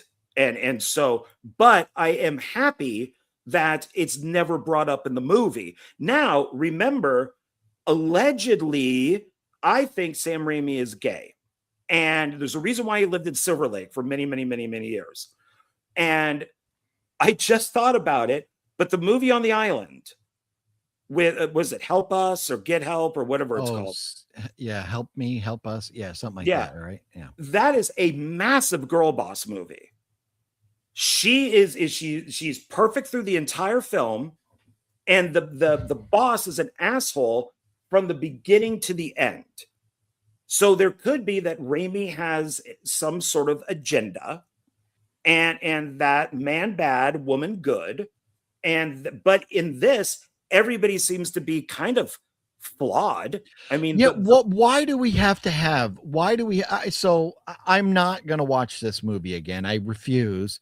But why do we have to have the LGBT family? Why can't we have a normal fucking family? But it isn't. It isn't. The kid's not gay. It's supposed to be the character is straight. So okay, irregardless, this is not the American family that is the foundation of the United States of America. The reason America is such a great country because of families, in which we're getting away from that as society. We're getting away to these single households, these dad's not around and all this stuff, and LGBT thrown in everybody's face, and it's deteriorating the core, the fabric of Americana, which is man, woman, children. And to me, going down this road is just saying I am against, or that fabric doesn't matter. I don't want to see this fucking family. These fucking people, if I saw them walking down the street, I am kind of glad they all got killed, or how many ever of them got killed. They all got killed except for the little girl and the aunt, who, by the way, is fucking hot. And it's but saying that, then that means that everything that the church brings out during weddings is incorrect. You're supposed to stay with the person until you die. Then why is divorce? We're not gonna. I don't want to go that far down a tangent. I was just stating the idea that you have a family that is not you've given us a family, and you're showing us a family that's not a typical American family. It's the new. It's what the left-wing media wants you to believe, is that we don't need a family. Kids don't need a family. Kids don't need a dad. They can grow up just fine with women, but they can't, because then they turn into little bitches like the little bitch in the movie who was so fucking annoying, screaming at her mom about her laundry not being done. Because she's a little bitch. She's that age. Yeah, she thinks going to a Labor Day that age protest is actually going to solve anything. Not one of my kids would have ever acted like that. So it's not an age thing. It's a bad parenting thing. No. It's a lack of a father figure. It's a bad, poor choice of family. I'm not going to say that. No, I completely disagree with that, because I didn't have a dad. I've never had a dad. And here's the thing is I feel like I can argue the point of what it's like to be around a family, because I've had a wife and kids. And I can argue what it's like to be around a dysfunctional family because of my mother and not having a father. And there you go. And okay. And so the point is, this is a dysfunctional family that they have in the movie, right? It's a dysfunctional family, right? To a degree, it is. Well, I would say that it is a normal California family, which is a dysfunctional family. To a degree. The mom is normal. She's just been divorced. My mom has been divorced twice. Where's the dad? I have no idea where my dads are, and I've had two. Not your dad in the movie. Where's the dad? If you had to be around that family, I would split too. So well, yeah. So therefore, by definition, dysfunctional because the dad is not there. But anymore. So the Brady Bunch is dysfunctional. True, but they came together, got the mom, got the dad, and then did their thing. I mean, anyways, we shouldn't. Let's not beat up on this all night long. I just don't know how one is. People get divorced. I could sit there and say I don't think people should have any more than one. No, they kid. do. People get divorced, to me, and that's fine. Dysfunctional is more than one kid. People get divorced, and that is fine. But when people get divorced, and they have a trans kid, and they have posters on the wall, and they're going to protest. The kid is not trans. Stop. Let me fucking talk, okay?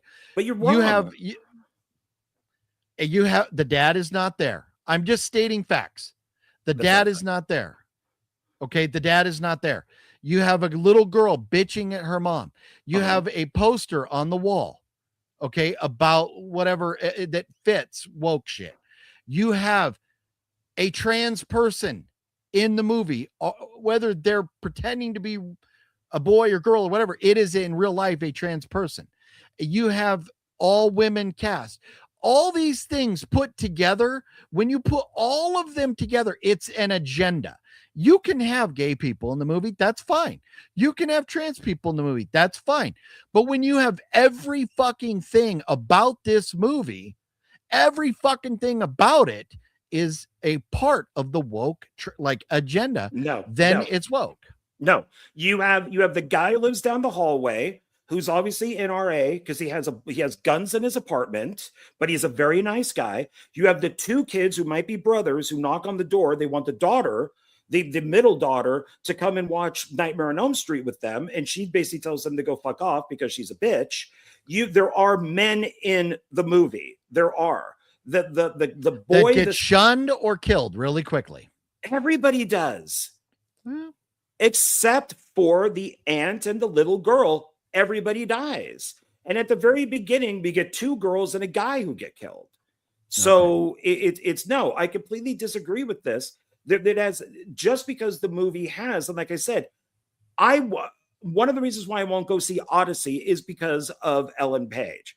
I won't go see it because of that and many other reasons. And that's a focus of the movie, is that Elliot Page is in the film. This was not a focus on the movie. Was, oh, look, Evil Dead Rise, we got a trans person to play this role. It's never brought up in the movie. It's a son. He or she is playing a boy. Brought up or not, they're there. Brought up or not, they are there. That is a trans person in the movie. And there is a poster on the wall, and there is a protest. So I am finished arguing for this movie. I fucking hate it. I'll never watch it again. I think you're 100% wrong. But. So it's in my opinion, it's a fucking terrible movie. I watched it with Matt. We both walked out of the theater pissed off. We both walked out angry. Like Matt's the smartest guy. Come on. Well, he's entitled to his opinion. Sure. As we all are. And he's most likely going to agree with you. No. We sat there and watched the movie together and talked as the movie was going on about, what was happening, what we were seeing. And it wasn't like he was just agreeing with me throughout the movie. So my final thought on it is I just don't like it all. In my opinion, it's the filmmaker wanted to shove their views down our throat. They incorporated their views throughout the movie, and I did not like it, and it just bugged me. But on top of that, I thought the movie sucked. I did not care for it. I will agree with you. There are some good effects. That stuff was fine. It was shot well. That was fine. I didn't like the movie at all. And personally, I understand we're not going to rate it an F here, but personally, this would be my first F. So, John, your final thoughts, and I will not interrupt you. No, I have nothing more to say. I just think Okay. I think that you're wrong. I mean, Okay. you can have your opinion. That's fine, but I don't agree with that at all, except for that they should have just had a biological boy instead of a trans person in the film. I think that just takes away from an actual boy getting the role. I do not think this is an S. I would go A. Let's see what the other folks are saying. Antonis says F. Elika says D. Jeff says C at best. Magneticone says C. Mario is the only one in agreement with you on an A. Let's see. Saw it in the theater, thought it was fine, watched it last year, don't like it. I give it a C. So there's another C. So my argument would be for a C, but if it gets us to be able to move on, I'm willing to go up to a B for you. But personally, I would give it an F. I can go B. That's fine. Okay. All right. That's Put fine. it in B. Put it in B. Let's see here. So we did have some funny comments that I did want to address. I didn't have a dad growing up. I'm fine. So this is my thing and what you need to understand. We talked about the dynamics of a dysfunctional family. I did not say everybody from a dysfunctional family is a bad person. All I said was, let's define a dysfunctional family. And I feel like I can speak on 5 kids, and I've been married now 20. Well, fuck, I've lost count, 20 something years. But we've been together 25 years, my wife and I. So then we've been married 22. So I just bringing that up was my argument of why, or what a dysfunctional family is. John is a fine human being. He grew up without a dad. My arguing of what a dysfunctional family is not to try and belittle anybody. Sometimes, you're referencing things, not saying they're bad. And so I'm not trying to say growing up with or without a dad makes bad, but it is not the base of what made America great. I don't Ted Bundy had a mom and dad. Jeffrey Dahmer had a mom and dad. And that does not. Hitler had a mom and dad. Both, but Hitler turned out to be a fine human being who was just wow, I think that's worse than what I said. So no, a kid. But no, whether you have a dad or whether you don't, it doesn't make a difference. Well, it does. It can impact, but you can have a bad dad, which could impact you too. You need, the ideal situation would be to grow up with a good mom and a good dad in a wholesome environment where you can blossom. But if not, hopefully you have a good mom around. And if you don't, hopefully you have a good grandma around at least. Anti-gay rants are why I tuned in. It's not an anti-gay rant. See, this is why I sometimes don't like arguing my point, because I didn't say gay people are bad. I did not say that. I did not say trans people are bad. I was defining what was in the movie and versus, what is reality and stuff. So go back and rewind, and you will not find me say gay people are bad unless you cut this out and you edit that clip down. So OGP likes talking about needing men. There you go, Lou. Don't get John on a rant here. Here we go. I see John grinning now. OGP, in your corner. Let's get it on. There you go. But you weren't my corner, Mario. You graded it an A. You were in John's corner, sir. Movies are fantasy, documentaries are real. I would disagree with that. Well, documentaries are not real. A lot of documentaries are completely manipulated depending on who made them. From the very first documentary, Nanook of the North, which was a silent documentary about an Eskimo, it was completely manipulated. True, but documentaries by nature are supposed to be documented. But Hollywood will not allow that, is the problem. because Hollywood has to make everything with an agenda. It's even a documentary that says that it is non-biased is still going to be more biased to one side than the other. It is. What you're saying is, yes, it should be true that movies are fantasy and documentaries are real. Yes, you can make a movie, documentary about 9/11, but depending on who made it, it's going to be slanted. And we're never going to know the whole truth on that. It's like a JFK documentary. We don't know the whole truth, so you can make it based on what your thoughts are. But to me, I think a documentary should never be. Well, I mean, I guess a documentary is, like a story. I prefer, if I want to learn something, I don't want it to be in a movie format at all. But anyways, that's enough of that. We have 19 more movies to talk about tonight. Jeff volunteers to step up and be your daddy, John, if you need. If you, I appreciate that, and we'll get in contact. I do need a good daddy. We'll get in contact. Yes, that's amazing. Sid Stalker's back. How to get a drink? Decent. What are you sipping on over there tonight, Sid Stalker? Jamie, what's going on? OGP and John, how's your fourth? What do you do for the fourth? OGP and John. Jamie, rewind to the very beginning, and we talk about that. We do go over everything. We got a lot to get to, and we need to keep on keeping on.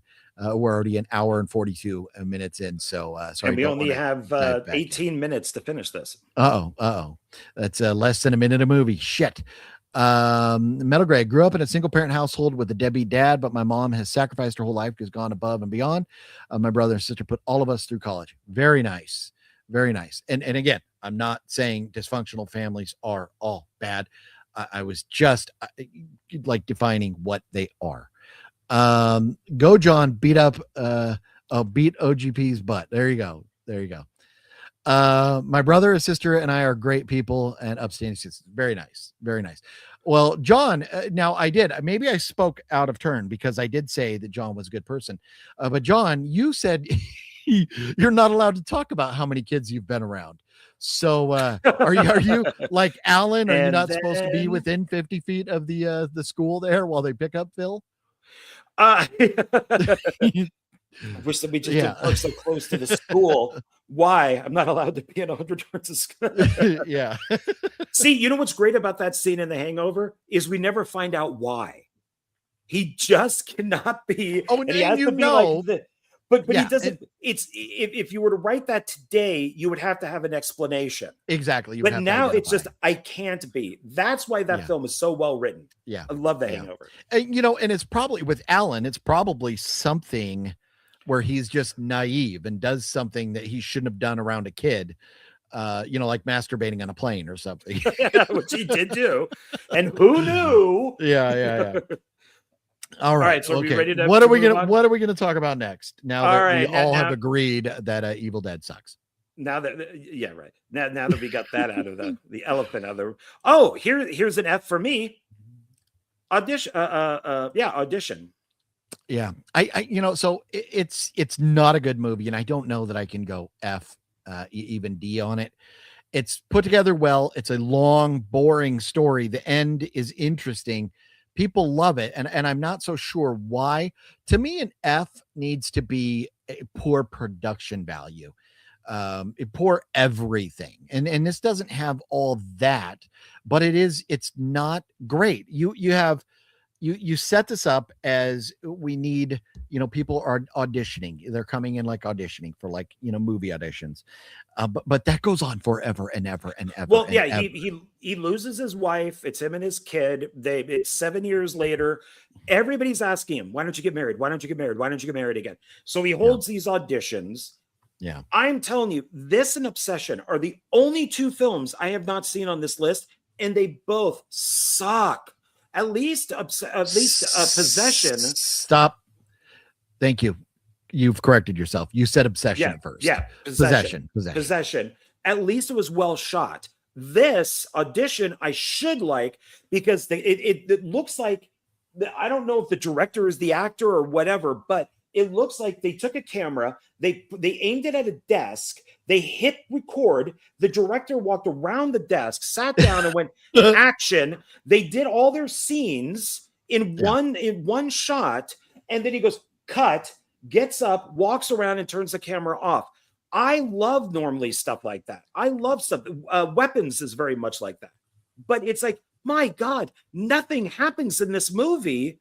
Nothing. Yeah. And I ended up scanning. I got like I told you, I got the little boxes that I could scan through. I'm like, box. Okay, now and I waited 20 minutes, 30 minutes, nothing happening, 40 minutes, nothing happening. And this film's almost 2 hours.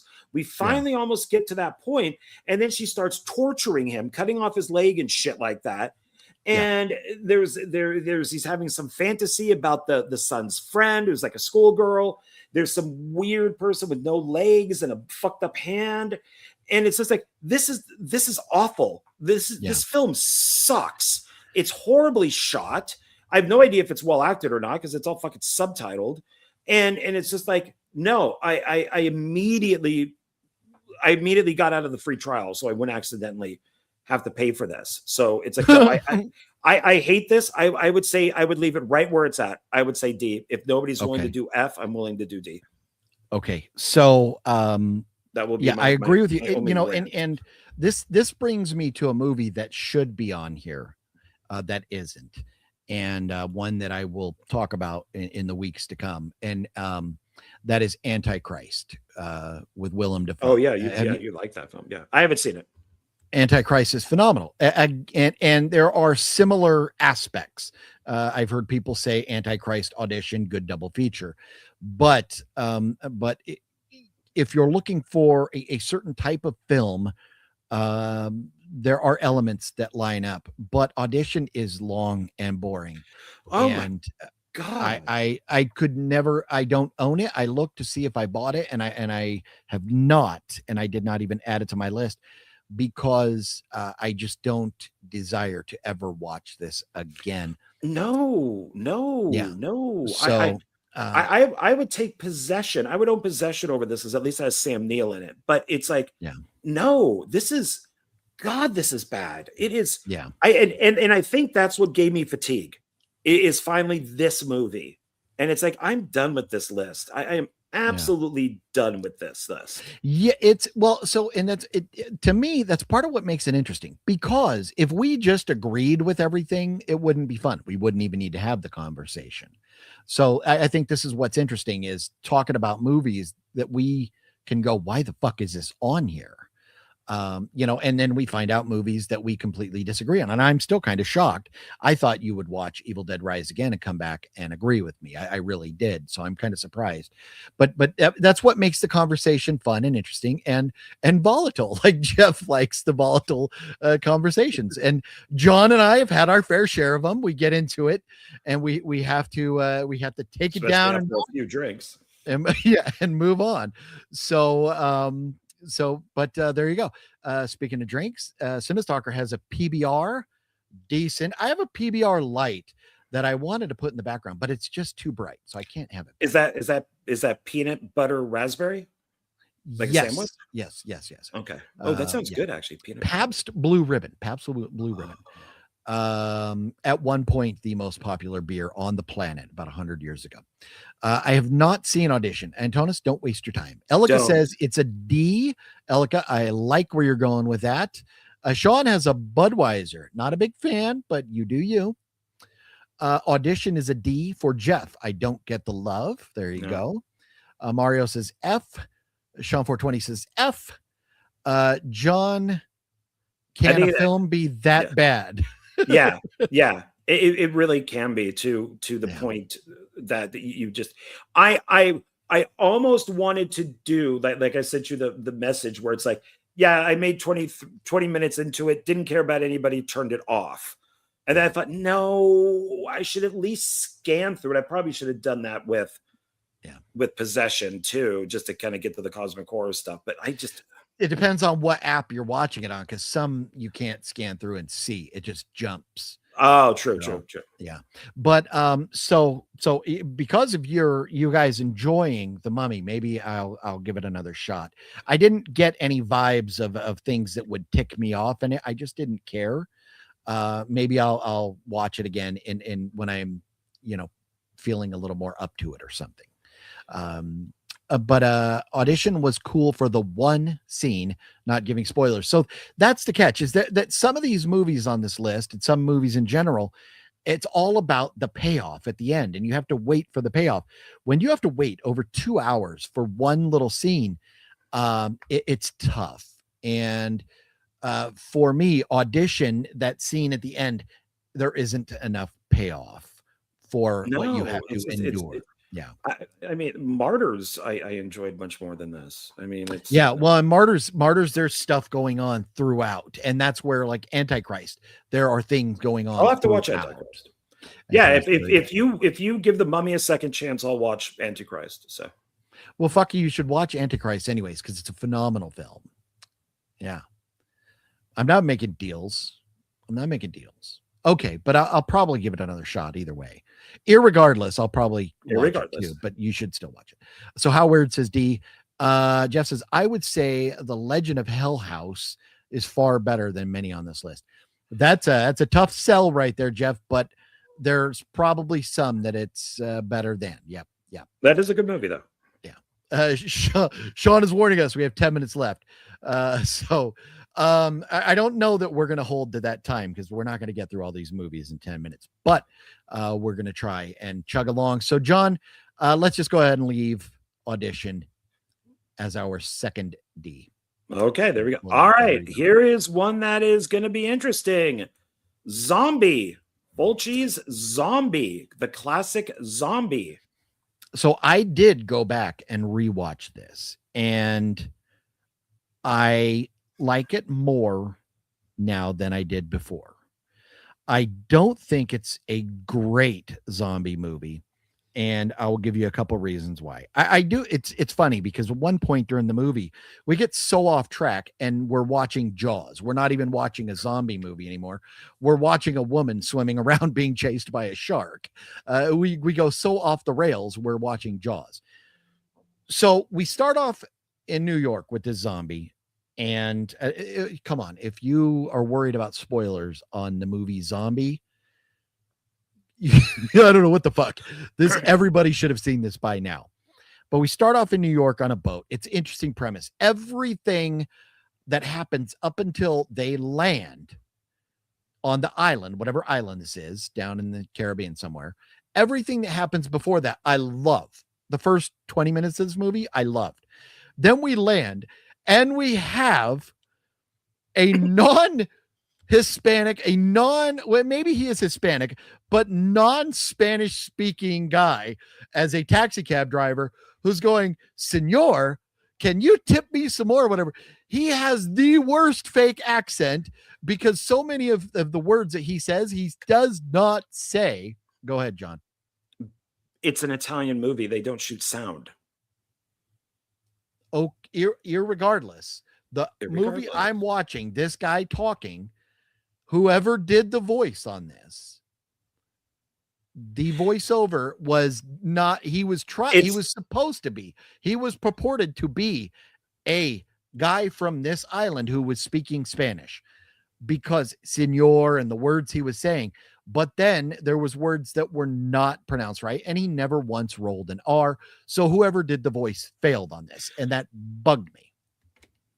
Go ahead. Okay. I hear you huffing. I was gonna say, probably just got an Italian guy to do a Spanish accent. So that's okay. But it was a problem for me.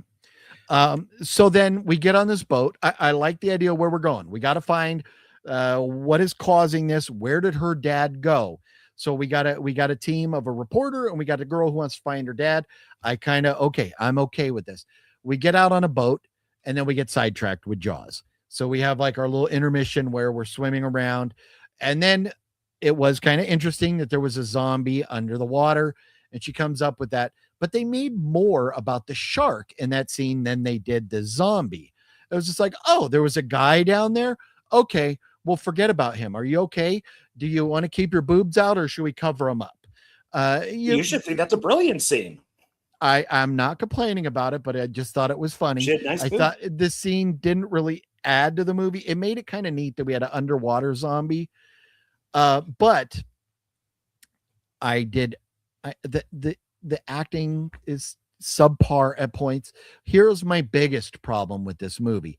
These zombies are the slowest moving zombies in movie history. I don't even know if you could debate that because they just move so slow. Is that okay? Sure. At the very end of the movie, we hear them. Oh, let's listen to the radio. We need to get back to New York. Let's hear what's going on. We put on the radio. We hear a news story. Oh, there's zombies outside. They're everywhere. Oh, they're at the door. Oh, they're inside the studio. Ah! Zombies don't move that fast in this movie. They don't move that fast. So why we've broken our rule on the radio with how fast the zombies were moving? It's a horde. Listen to, but they don't move that. You've seen there was a horde on the island. They don't move that fast. These people just run away from them. I'm just not a big fan of that. Okay, this movie is 40 whatever years old, so I get it. Things aren't made now the way they were. There's a lot about this movie that I can enjoy it. Like I said, I liked it better this time around, and that's why I did. Some of these movies on this list, I rewatched them just to see if my opinion would change, and it did. But I do believe that I know where John is going to want to score this, and I don't think it's an S. I don't think he's going to argue for an S. Maybe, hopefully not. But to me, this movie, as much as people love it, I don't think this is an S. I don't even think it's an A. So there's that. John, your thoughts on Zombie? Jeff and I agree 100%. I do think this film is an S, but I will go down to an A, especially for when it was made. You could look at this as a prequel to Dawn of the Dead. It's just they're using voodoo. So you could watch Zombie and then go into, because they're walking on the bridge at the end, you could then go into Dawn of the Dead. And it's the effects are awesome. The music is awesome. The photography is awesome. It's got Mia Farrow's sister in it. It's got some great, like American actors that would play in Italian horror movies. This film was huge. I would say that it's just as big of an influence as Dawn of the Dead was. I think it's great. I've seen the film probably like 5 times. I didn't have to rewatch it. And I always listen to the soundtrack. If I'm kind of doing a collection, I always put the zombie theme. Yeah, I think it's an S, but I'll go for an A, but I can't go below her. Okay. Yeah. And it's got a great poster with the great tagline, "We will eat you." Okay, then let me see, because I only know one poster, and it's like the zombie face with like the worms coming out of it, right? Yeah, just the head. It just says "Zombie, we will eat you." Okay. That doesn't do much for me, but okay. Elika says C. Jeff says Zombie is an S. Don't make me get my pimp hat out. What's in your head? I don't know where you're going with that, Sean. Sorry, I never saw Zombie. House of G Fam says A. I saw Zombie when released at the drive-in. It was magnificent. I added a K in there. The feeling of dread was tangible in this movie, plus that great soundtrack. So I did, and that's, with most Italian horrors, you get that kind of goofy, funky disco kind of music in the background, and it's fun. I always kind of, to me, it feels the music is out of place, because like a horror movie, the disco doesn't scream ominous to me, but that's Italian, and that's the way they do things, and I enjoy it. I think it's funny. Metal Greg says A, and Zombie cemented my love of horror. Interesting. See, and that's what I know. A lot of people love this movie way more than I do, and that's where I tried to give it a second watch. I tried to like it more, but I just don't know. It's cheesy. How the fuck did they get past? And this is part of the movie that I actually really liked at the beginning. How does, her and the reporter guy, how do they both get on the boat past the police? I mean, it's kind of like far-fetched, right? We had a crime scene here, and they're just able to just kind of They snuck on. circumvent the cops. It's got that great beginning with the scientist, and he shoots the guy in the head, and he's like, "Tell them the boat can leave now," and it just goes zombie. I mean, it's such a great beginning, and just that ending of them, which was probably done without permits, just all the zombies walking on the. Oh yeah, no, because you see the cars on the bridge going both ways, just back and forth. Like you see the traffic going normal, and I do feel like they probably did get some type of permit to shoot on the Brooklyn Bridge there. I've walked across. It's a long walk, but they were obviously on the Brooklyn side, walking across, over toward Manhattan, and that was a great shot. But I just it bugged me the way the news anchors were like, oh, they're at the door, they're in. It was like, it was too fast. As fast as these zombies move, they're so fucking slow. You could just outrun them. So they're not, we know there's a lot of different types of zombies out there in different movies and films and stuff, but these zombies were like Walking Dead zombies, where they became. They're Romero zombies.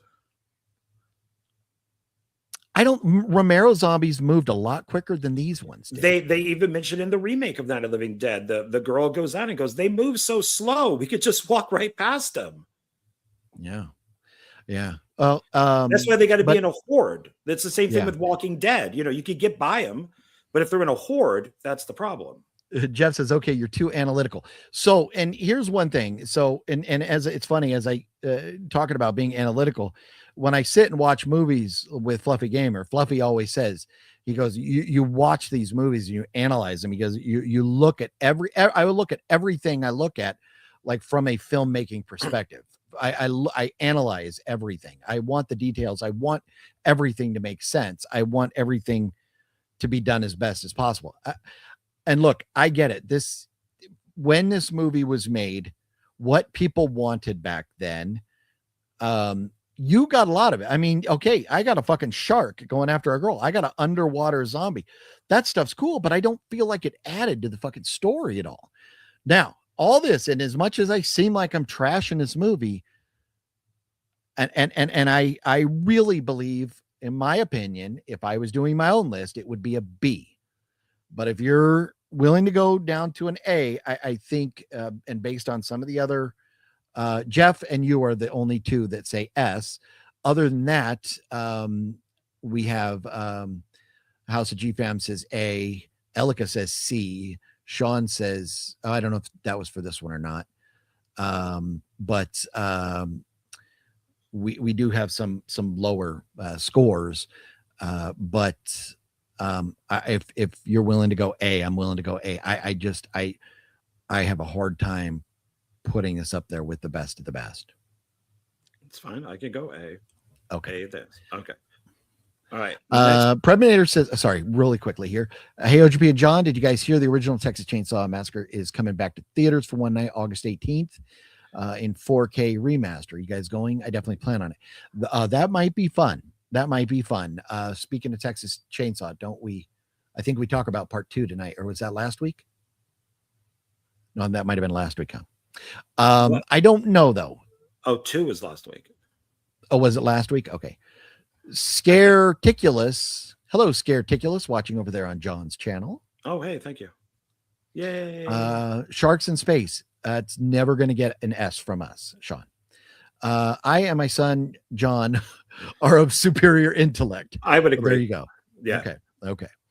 All right. Shall we move on? Okay. Nightmare on Elm Street 3, Dream Warriors. A lot of people say that this is the best one in the franchise, right? They do, but I disagree with that. You like 2 the best, right? No, I like 4. 4, I think, is the best. Oh, okay. Interesting. So, and what was it? Maybe about a year ago or so, maybe a little less than a year. I watched, I think, like the first 6 Nightmare movies. And I'm not the biggest Freddy fan. I understand the fandom, just like I understand the fandom for Chucky. even though they're not high on my fandom list. But I don't think 3 was a bad movie. And if you love Freddy Krueger, I would understand a good solid A argument. Is this the first Nightmare on Elm Street movie we've had in here? Or do we have I think we had part 1 on here already, right? The first one, yeah. Okay. But I can't. I think we gave it an A. Yeah, it's right there. A. Okay. I don't think we can rate this one higher than the first. I would say A or B for me on this one. Your thoughts? I mean, I would say A for this one. It's good. The only thing that I get annoyed at is when they skip movies. So, they say that part 2 never happened. So that kind of annoys me. But otherwise, it's a very well made movie. I tend to like part 4 better. I like New Nightmare better. But it's a good nightmare. It's definitely on like I think the top 5. Show you something. I've always said I'm not the biggest Nightmare on Elm Street fan. I'm not the biggest Nightmare on Elm Street 3 fan. But here's my Nightmare on Elm Street 3 autograph. Hanging on the wall right here. So that's how much of an addict I am. And I think I got this from Wet Movie 1. Who signed in it? A trade. What's the guy in the bed? Oh, okay. Yeah. I don't know his name either. Okay. Yeah. So there you go. Sweet. So then let's see. Antona says B. Jeff says B. Elika says B. Sean says Dawkin. Dawkin as a band is more like a C- or like a D. Was never a big Dawkin fan. But they had that great song Dream Warriors in it, though. That was like are they the one that did Dream Warriors? Dream Warriors. Yeah. So that's like their only claim to fame. My older brother was a Dawkin fan. I remember him having Dawkin albums. Yeah. I think. Okay. Yeah, I would not have even known that. I was like, I didn't get the reference from Sean. I think Elm Street 3 is an S personally. Interesting, Greg. But I could accept it as an A or B. Okay. And that's where there's times like with Chucky or with Freddy, I understand people's love for them, even though I'm not a big fan of them. Doesn't mean that it's a bad movie. It's just not in my wheelhouse. How's you, Sam? Freddy 3 is an A. 3 and 4 are so fun. Dream Warriors, Nightmare on Elm Street, give A. Nightmare on Elm Street 4 suck at Mario. I think you're saying 4 sucks ass. Interesting. You and John are not on the same team anymore. And Mario should be banned for that. Metal Greg says, OGP, I'm the same after going to sound recording and music business school. I still have a hard time watching films for fun and breaking it down analytically. Yeah, I mean, I love a good movie, but that's where like sometimes it's nice to watch it a second time to kind of unwind from it and go like, I'm just going to watch this for the story. I'm not going to worry about anything else. But it's hard sometimes, I think. And I know, John's done film school and stuff, and I don't know where you are with that. When you watch a movie, can you just watch it for the story, or are you breaking movies down in your head as you're watching them, John? Both. Okay. It matters. Doing stuff like this, or when I'm recording with Jonathan, like we'll be talking about tomorrow night, Mission Impossible Mission Impossible 4. For those, I will really look at it. I'll look at editing and sound and acting and all of that. But so for if I went back and rewatched Nightmare 3, I would be looking at it more with a critical eye instead of just something that's enjoyment. Like I have to tell you, I watched Ready or Not 1 and 2.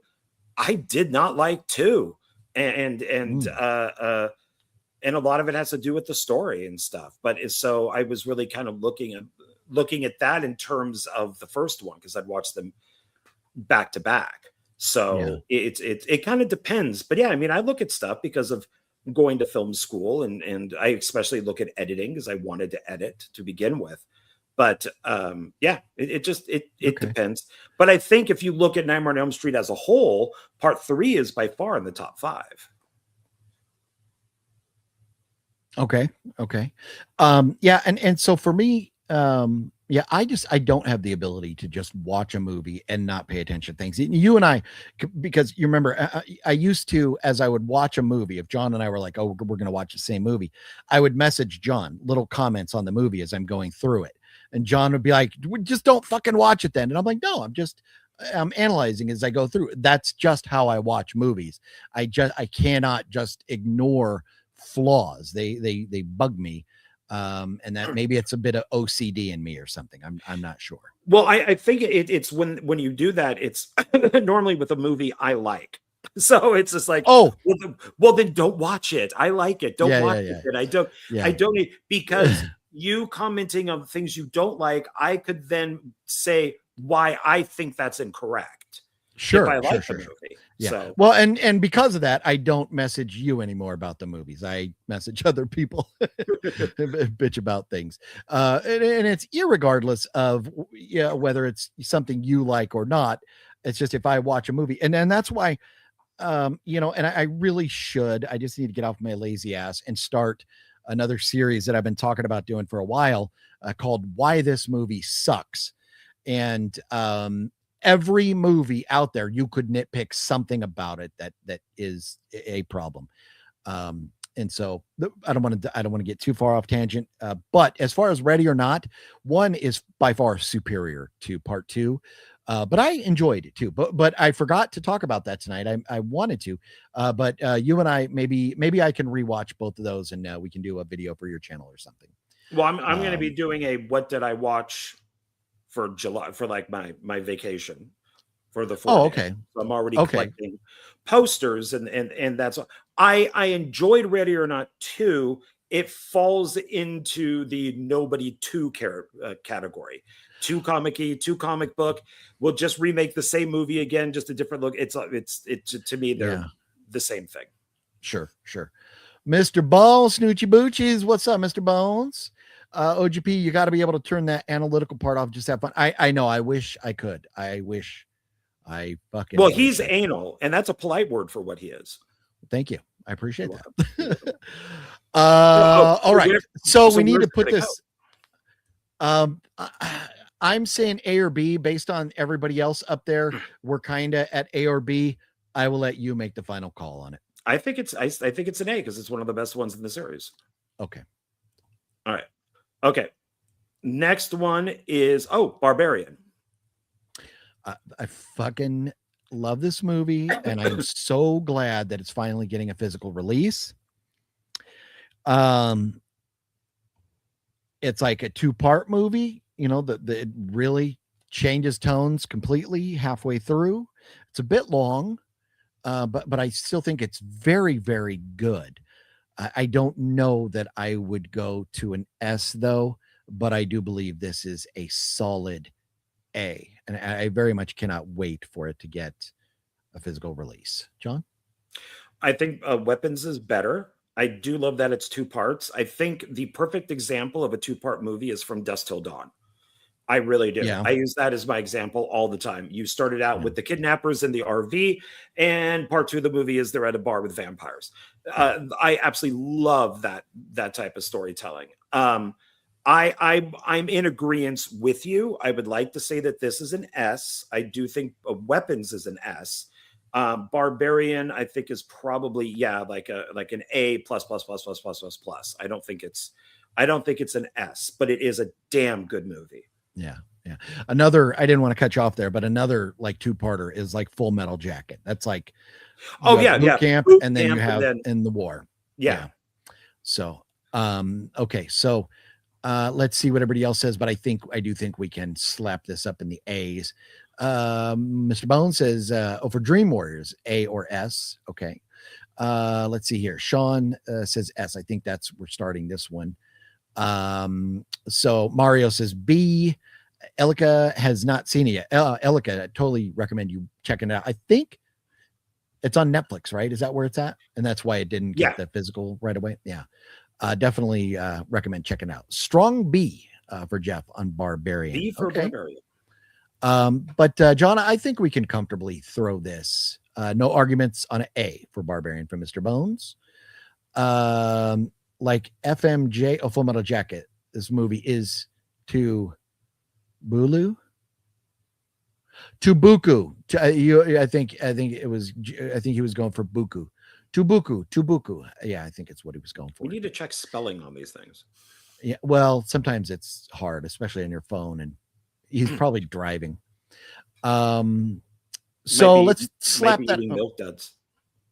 And he's quit the milk duds. There's no sugar in his diet. Yeah, so slap it up there in the A's. Okay, and, it's going to be, when we put these in order, that's going to be a high A for sure. Yeah. Okay. Next we have Child's Play, the original Child's Play. Yeah, the first Chucky movie. I'm curious. Do you consider this the best Child's Play movie? No, not by far. Okay, interesting. I would give it an A. I'll tell you right now. I would give it an A, but I don't think it's the best one. No. Okay. And as I've said, I'm not the biggest Chucky fan. And just quickly, my reasoning for this is I'm not the biggest monster movie fan. I'm not the biggest, puppet or whatever movie fan. I like movies that dive into the human mind and how fucked up humans can be toward each other is my favorite. And so, like something like Barbarian fits that perfectly. Child's Play with the doll, I have issues, but this is part of my problem. Where Child's Play, you're just supposed to have fun with this, and you're supposed to laugh at this little doll fucking these people up. And that's where the analytical side of me has like a bit of an issue with it, because I'm like, there's no physical way Chucky could do that or whatever. But all that aside, the first Child's Play is not a bad movie. And if it was, some other character, take out Chucky and put in some other monster or whatever, it'd be phenomenal. So I get the love for it, and I don't hate it. It's just not, if I was going to, if you put up 10 different movies and Chucky was one of them, it's not going to be in the first couple that I'm probably going to watch, but I don't hate it. And I honestly am okay with this being an A, as you have said. And I don't know where the comments for Chucky started, but so I'm going to go backwards here. How's GFam says Child's Play A, when he's all charred up at the end, it scared the shit out of me as a kid. That's the best stuff. B for Chucky, says Jeff. He's your friend to the end, OGB. I know, Mr. Bones. And here's the thing, even though I'm not the biggest fan, in like Curse of La Llorona, I fucking hate it, but that Curse of La Llorona Funko Pop is badass. I want one of those. And I do have a Chucky Funko autographed up there. And it would be kind of cool to have a Chucky like life-size doll. Kind of like I want the Annabelle life size. And not the Raggedy Ann and Andy one, but the one from the movie. So if Hellraiser a B, so is Chucky. No. Interesting argument there. But I agree with John on that. I don't think that they correlate. Because Hellraiser is just kind of boring. Hellraiser's good, but it's boring. It's a slow burn. That first one, definitely. Yeah. Yeah. Mario says C. Fluffy says stupid autocorrect. Buku. Yeah. And then I think Sean maybe was a B. Okay. And so I think that's where we started. Or maybe Mr. Bones says A. Oh, and Antona says S. This is definitely where we started, because I know Chucky is Antona's favorite franchise. So I am good putting this as an A. It is an entertaining movie. It kept me entertaining. The pace, it kept me entertained. The pace was good all the way through. I like that we really gave us a story of how the bad guy got into Chucky with the blood and all that stuff. It wasn't just like, poof, this doll is magically alive. So I like how we established the MO for Chucky there in that first movie. So I'm cool with an A on it. Okay. A. All right. Next one would be The Devil's Rejects. Oh, interesting. So, a lot of people say this is Rob Zombie's best movie. I would agree. And I prefer House of a Thousand Corpses. Devil's Rejects is a phenomenal movie. This is, if it wasn't for Devil's Rejects, I don't think Rob Zombie's getting. I don't think he's continuing to make movies, because Halloween, take it or leave it. Halloween 2, most people hated it. A different opinion after watching it a second time, but a lot of his movies, you would kind of go like, why am I going to give this guy money to make another one? Even though a lot of them have a soft spot in my heart. Like, oh, fuck me. This is not speaking badly about Rob Zombie movies. This is a knock on my memory. And that's the Salem, Lords of Salem. Oh, Lords of Salem. Yeah. So I love that movie. Perfect? No. 31. It's enjoyable. Is it great? No, but I enjoy it. So Devil's Rejects is like, it's like a heavy metal band going mainstream. It's when you make the movie, you make House of a Thousand Corpses. Not going to be for everybody. It's Metallica's Kill 'Em All. It's Metallica's Ride the Lightning. And then you make Devil's Rejects, which is the Black Album. That's where you've gone mainstream. You've captivated that audience. And it's more clean cut, put together a little bit better.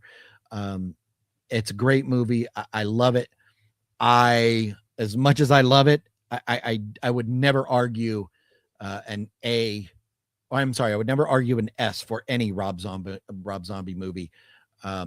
Even though I believe, and I would like House of a Thousand Corpses to be an A, I have agreed to move it down to a B because I understand.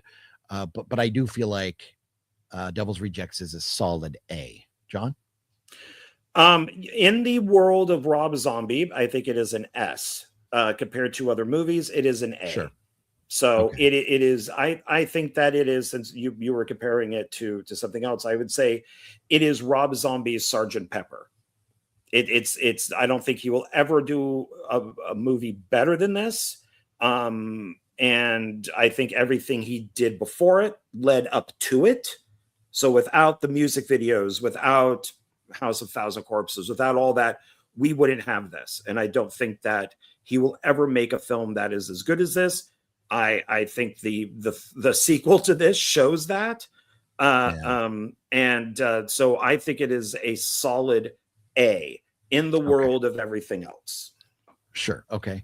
Let's see. Sean says Dr. Satan. Yes, love Dr. Satan as a character. Mr. Bones says A. House of Thousand Corpses is best. I agree with you, Sean. Most people don't. I am the devil and I am here to do the devil's work. Yeah. A for Rejects, says Jeff. A from House of G Fam. F, Devil's Rejects is just boring to Antonis. Interesting. I know. Blasphemy. Mario says A. Elika says S. And Sean. And so I think Elika is probably on the same page as you there, John. Or maybe she just thinks it's an S in general, entitled to our opinions. And I do love it. I do love it. And this is where, as far as if I was going to grade movies based on my watchability or what I would watch, Devil's Rejects and House of Thousand Corpses would be in my S category, because they're movies that I could just watch all the time over and over. But I think when you look at like acting and production value and that stuff, I don't think it's quite there with some of the other S's. So, John, I think let's slap it up there with the A's. And I do prefer Grounded. I like movies that are a little bit more real, which is why he decided to cut Dr. Satan out of the movie. The footage was shot.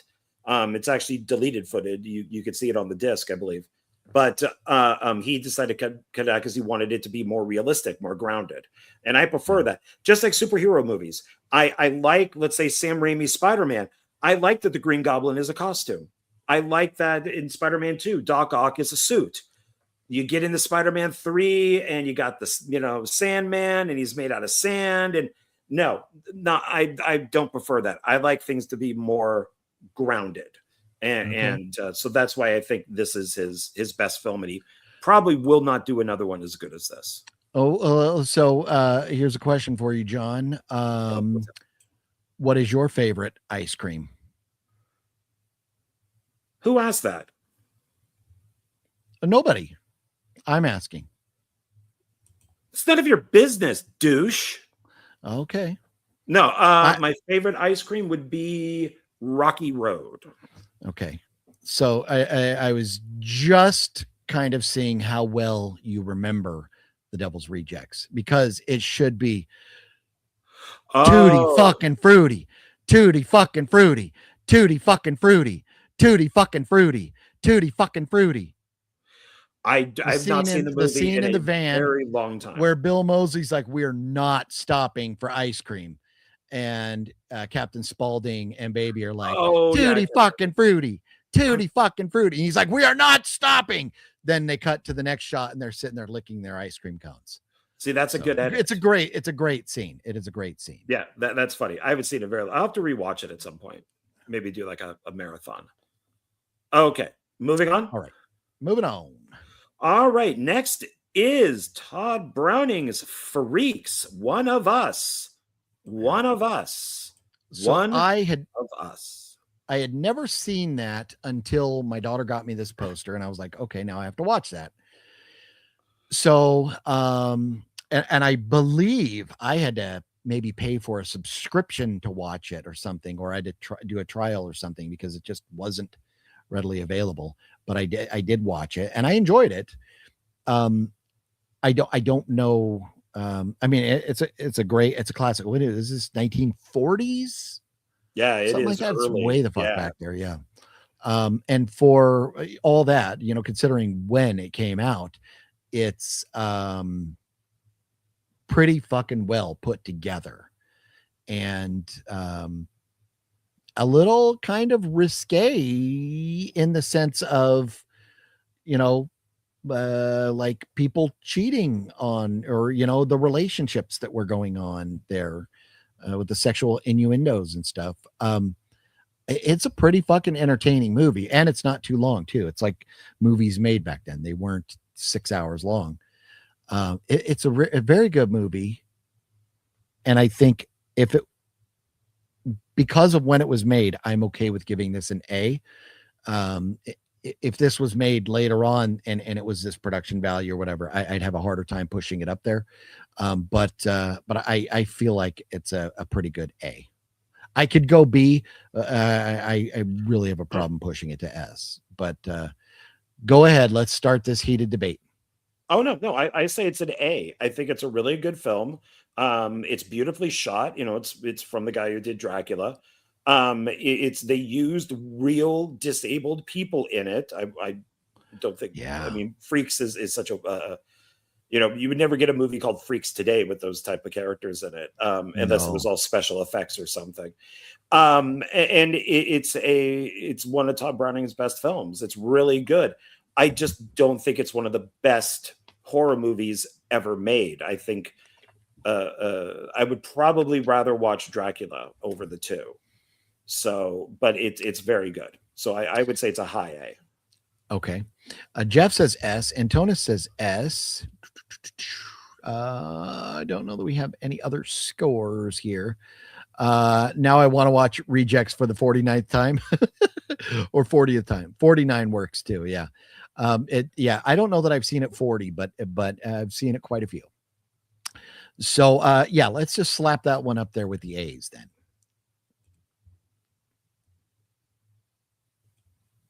All right. Friday the 13th, part 6. Jason Lives. So I just rewatched this 2 days ago, and I do love this movie. And I should have queued up my picture of that I took with Tom McLaughlin when I met him, but I don't. So I have failed. But this is a great fucking movie. It's not my favorite in the franchise. And the more I rewatch these, the more I'm kind of like, I always say the first one is my favorite, but the first one is my favorite because it establishes what's going on. But Jason is fucking fun. And this movie, you get kills all the way fucking through. For example, what did I just watch the other day where everything was all at the end? I wonder if it's something we're going to get to. There was another movie I watched, which was a good movie, but all the kills happened at the end. It was all at the end. There's kills all the way through this fucking movie right off the bat. And the first car that I ever owned was a 1977 Camaro. What is she driving this movie? A 1977 orange Camaro. Mine was gray. I had a friend who had a 77 orange Camaro, but mine was gray. And I love this fucking soundtrack. The music in this movie is great.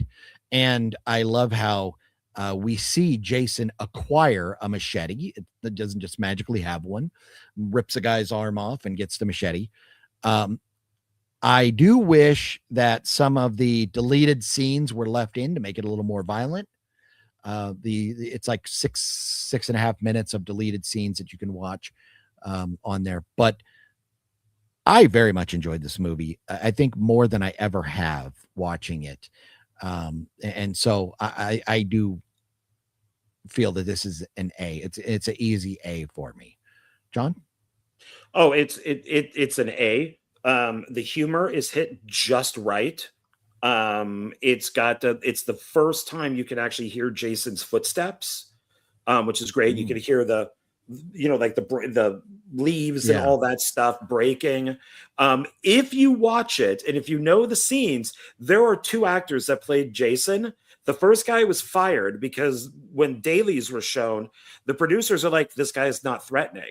His shoulders were like this. So they fired him and got a guy whose shoulders are like that. Uh-oh. Where's he going? Does he have to poop? Did he run because he has to poop?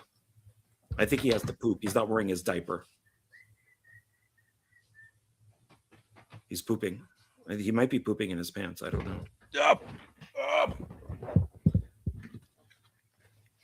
Sorry, I apologize. When you started talking about the different actors, it totally reminded me that I have an autographed Funko of this one.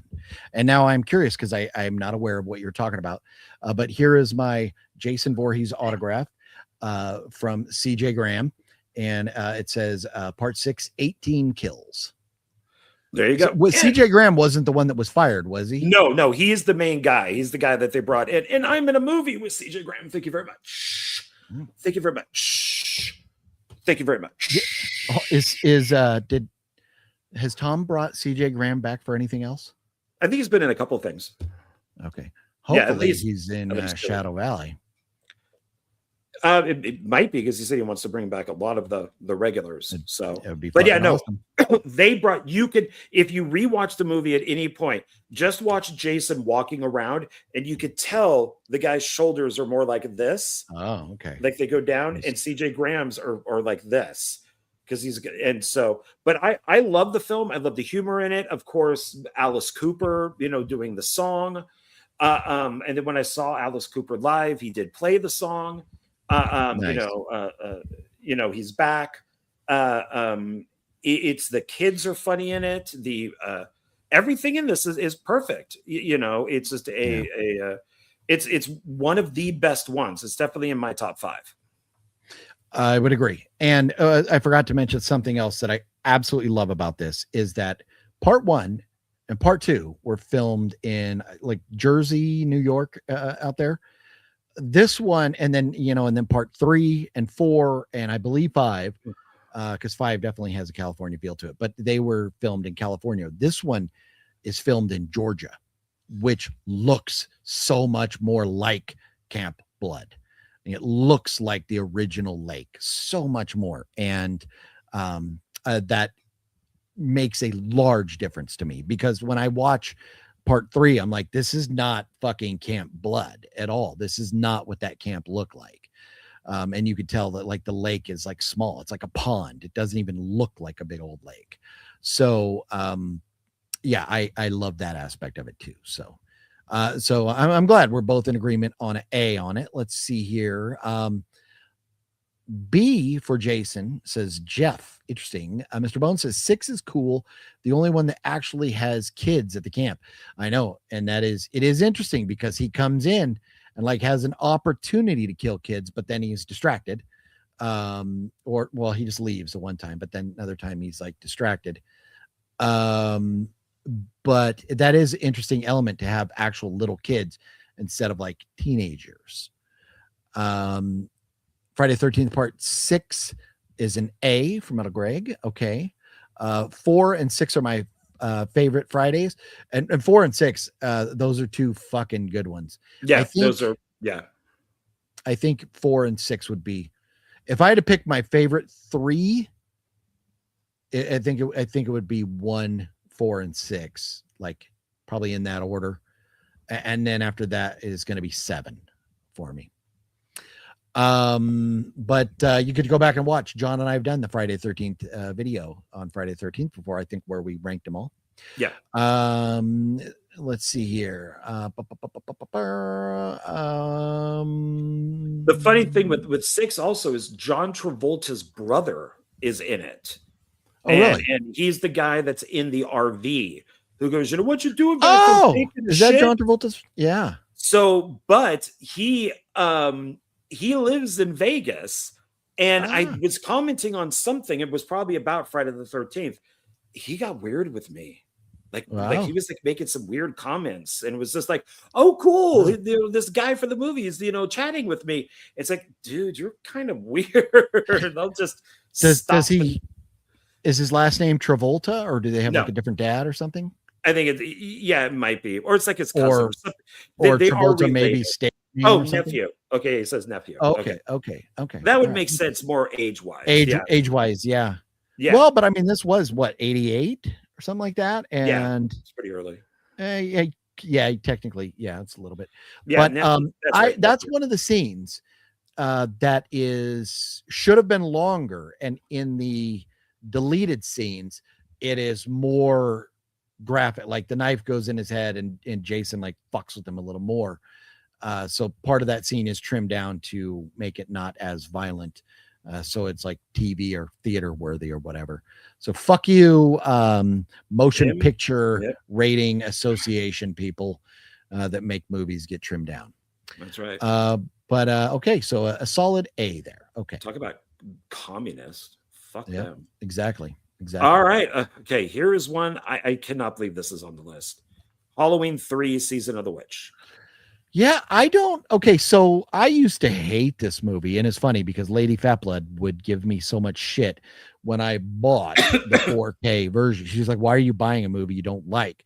And I'm like, "Well, I'm getting the whole Halloween collection. I have them all on 4K, the nice Scream Factory set."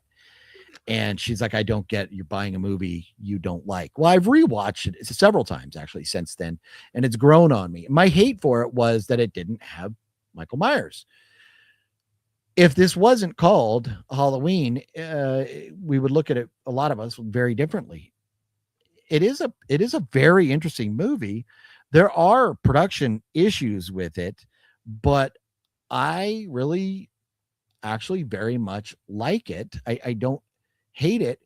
It's going to be interesting to see. I'm not willing to say if this is a top 100 horror movie or not yet, because I want us to get them all in line 1 through 100, what's up here, and then when we start adding, we'll add and say we add like a new number 37, and it pushes everything else down.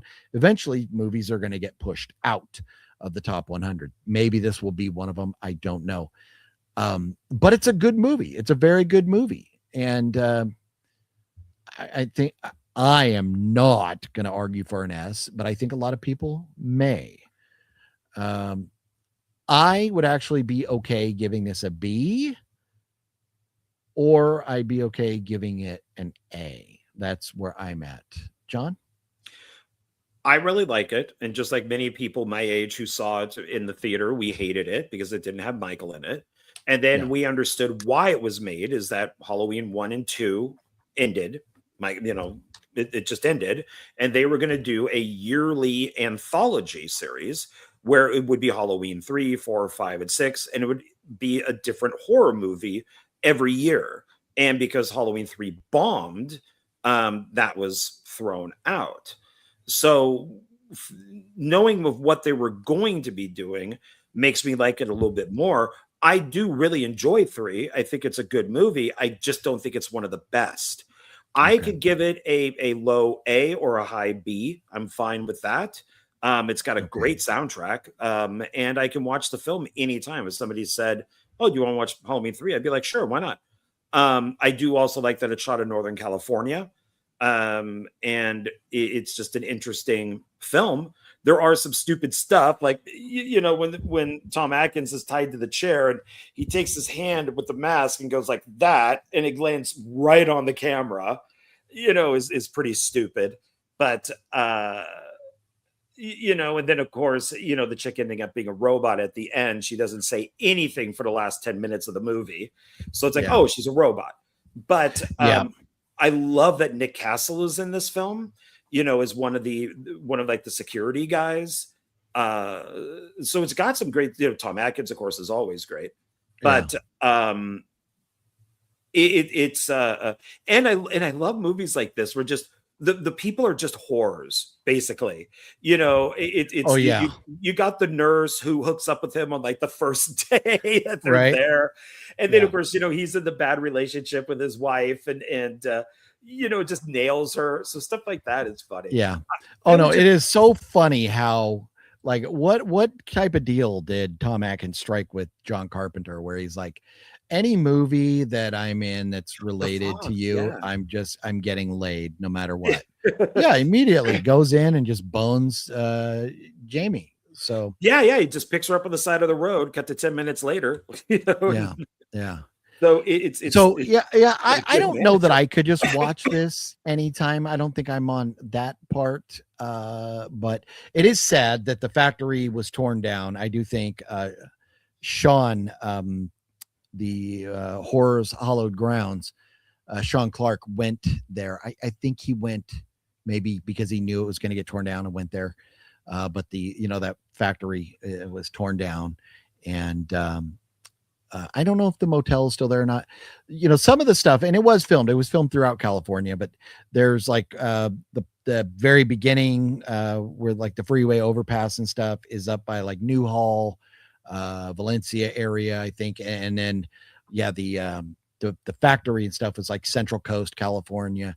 So it's filmed all over the place, but it is a very good movie. And, I still think I would like it more if it wasn't part of the Halloween franchise, or like you said, if Halloween wasn't like a Michael Myers franchise. But irregardless of all that, I do still think I can go A or B on it. So let's see. You say A, or you could swallow a B. Like a low A, a high B, sure. Okay. So let's see here. I don't know. Okay. How Weird says Season of the Witch is an A. Mr. Bones says A. H3 is an S or an A. Mario says C. One of the best endings. Does have a good ending. The only problem is that it was a bit predictable. Like John said, we knew you knew she was going to be a robot for like. Well, and that ending, which is great, which is Invasion of the Body Snatchers, because that's in the original film. Yeah. That's he's yelling right into the camera. They're coming. Is he calls one station?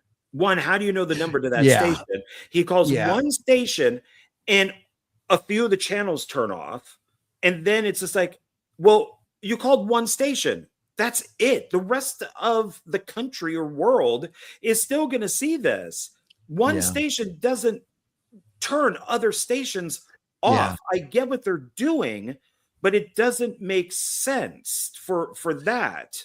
Yeah. So that was one of those flaws where you just kind of have to ignore it and go with, but what they should have done with the film is go, okay, we're going to have this only broadcast locally. So he calls that network and gets it off. Or they should have left the ending open. They should have done something with the end where after you find out she is, like a robot, like show a clip of chaos in like a different city on the other side of the country where it showed that they actually saw the commercial. Yeah, because you got to think of also, East Coast time, Central time, Pacific time. It's like it's that shit already aired 3 hours ago. Yeah, so it's a great ending that I love, but it doesn't make any sense. True. So Elika says B, and Jeff says B, and House of GFam says A. Sean says A. It's a fun movie. It's a great Halloween movie. Carpenter didn't want to do Myers every film, then people got on his nuts. Yeah. I was pissed when I saw it in the theater because no Michael Myers, right? Yeah. They should have had the factory in one of the newer Halloween movies. They had the masks. That would have been interesting. It would have been interesting to do something more with that. This is this is Halloween is Nightmare Before Christmas, but yeah, Halloween. Yeah, I can't get the song. I can't think of the song right now. I keep going to Nightmare. Stop it. What? Oh, great movie. Okay. A or a B. We have mixed votes. A few B's, few A's. I say B, but then when we're redoing it, who knows? It could go to an A.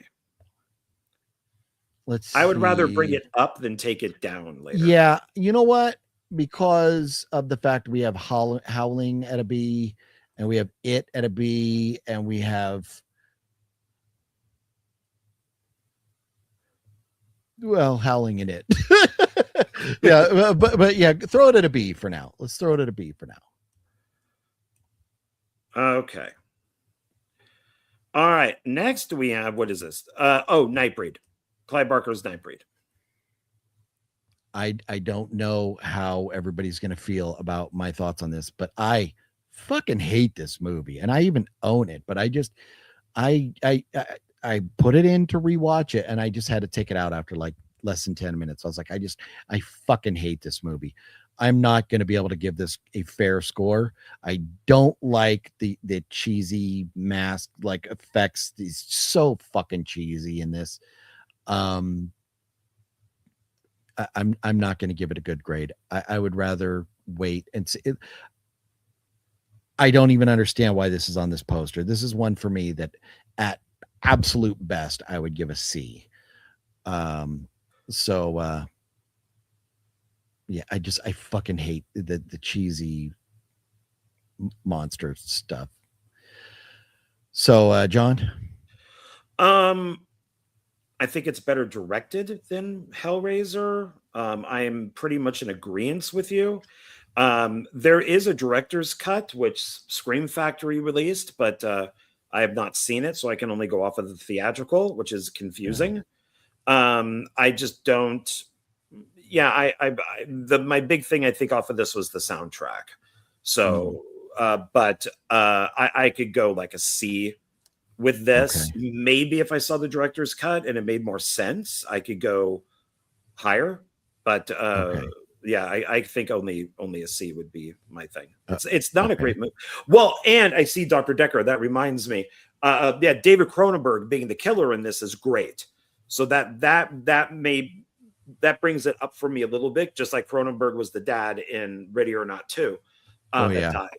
I love seeing Cronenberg act in movies, kind of like Werner Herzog. But to me, that elevated it was him. So, but it would have to be just with Cronenberg, like a B minus to a high C, maybe. Okay. Yeah. So I would still say C. Sean says, I get lost in the cemetery. Elika says, Night is a C. Sean says, okay, give it a C.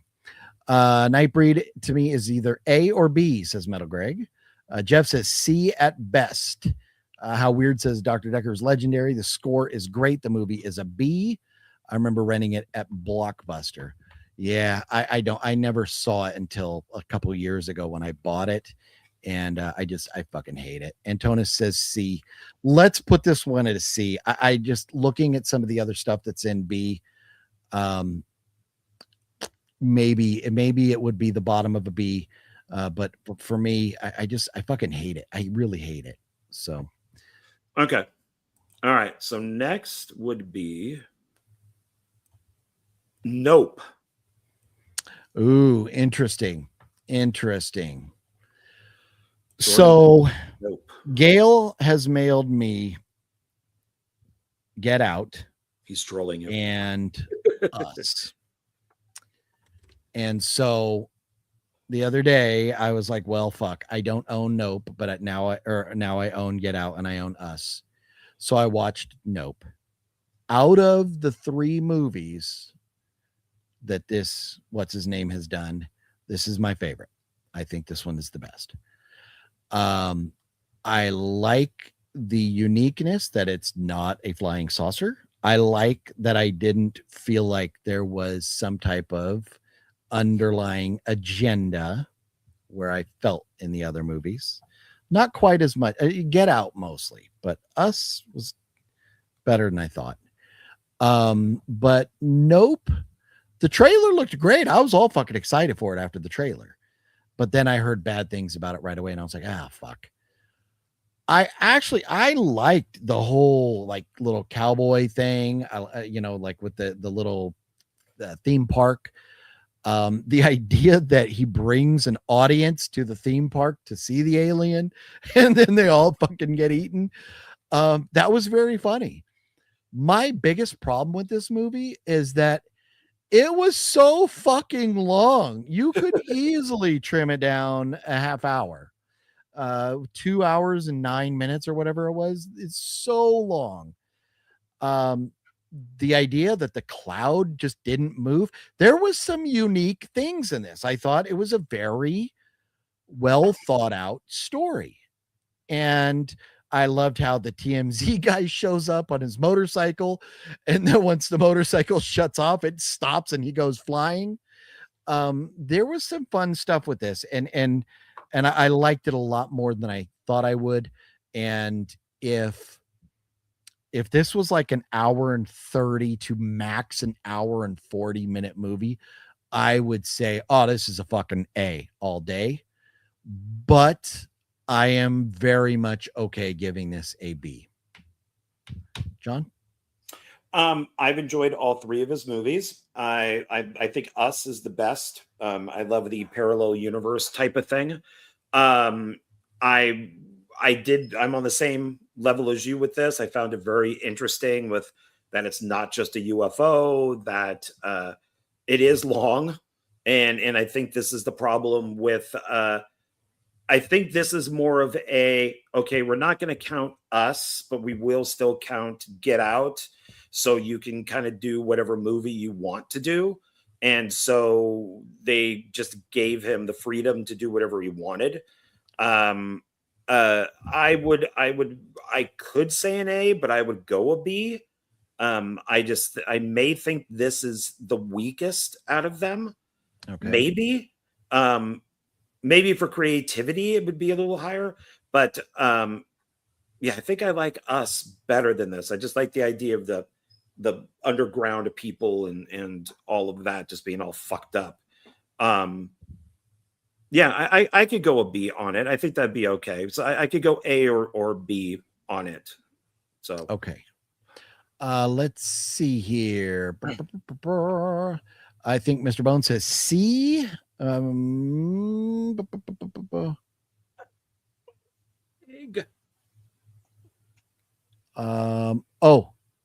Decker's mask looks like the Collector's. Oh yeah, from yeah, it's the Nightbreed. Yeah. I would say it looks more like the Strangers, but yeah, it's a yeah. Let's see. Antona says Nope is the worst Jordan Peele movie in my opinion. Okay. Jeff hasn't seen it yet. You're okay, Jeff. You're okay. Elika says B. Mario says, "See, I was bored. I get the board. It was a UFO. Yeah, it was a UFO, but it was like not It a was ship. It was like it was a creature. yeah, which was interesting.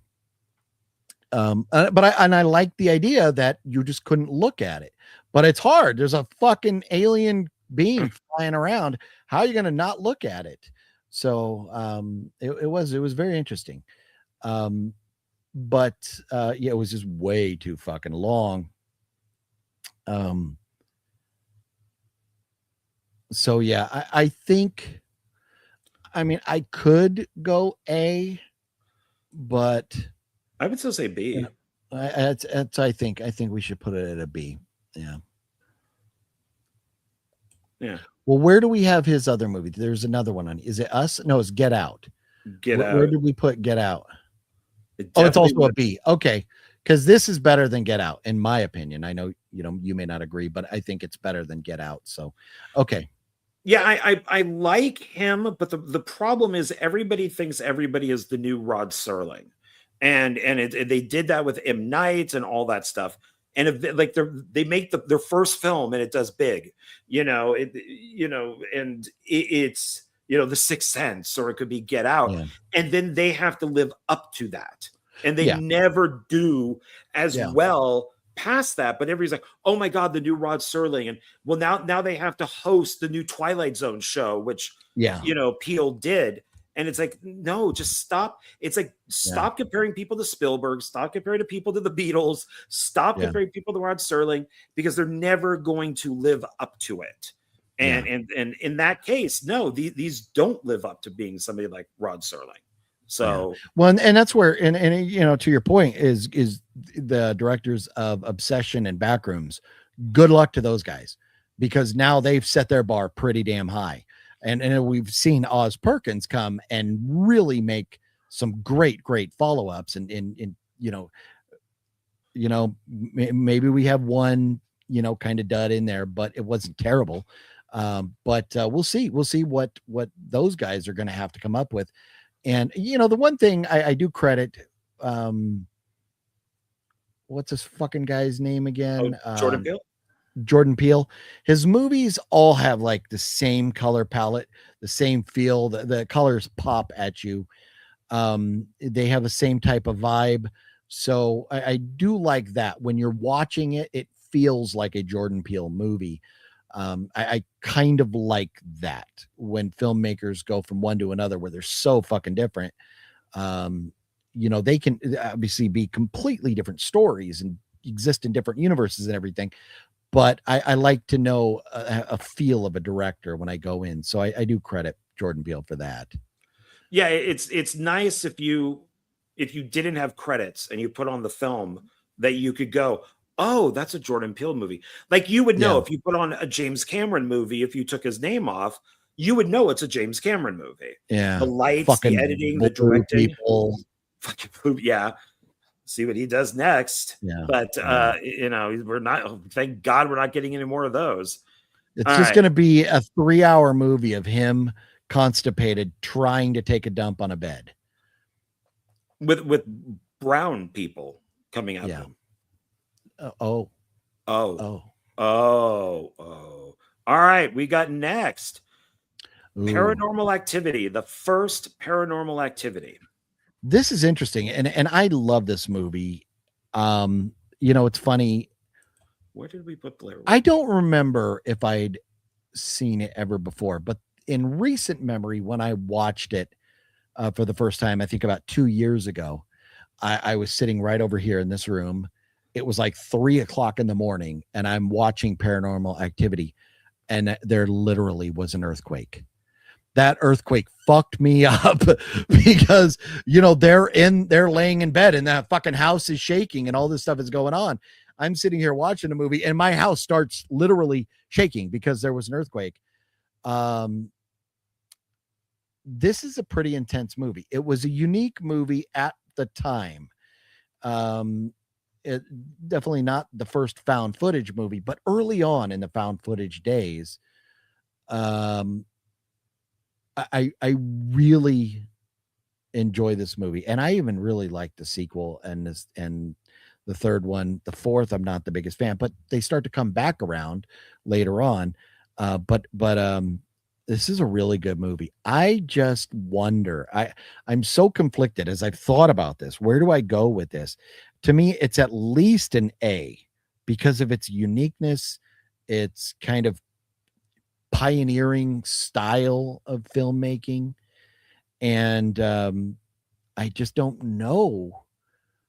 When I think about it, I go like, okay, why isn't this an S? And I can't give myself reasons, but I don't feel like it's an S. I feel like it's more like an A. So, and maybe that's just mentally comparing it to other movies is why I feel like it's an A. But I really like it, maybe more than I should. John? I would say it's an A because of Blair Witch. If Blair Witch is an A, this is an A. Without Blair Witch, we would not have this. And speaking of Spielberg, without Spielberg's input on the end of the film, you wouldn't have had a franchise. Because the original ending, the boyfriend dies and Katie gets shot by the cops and they're dead. Yeah.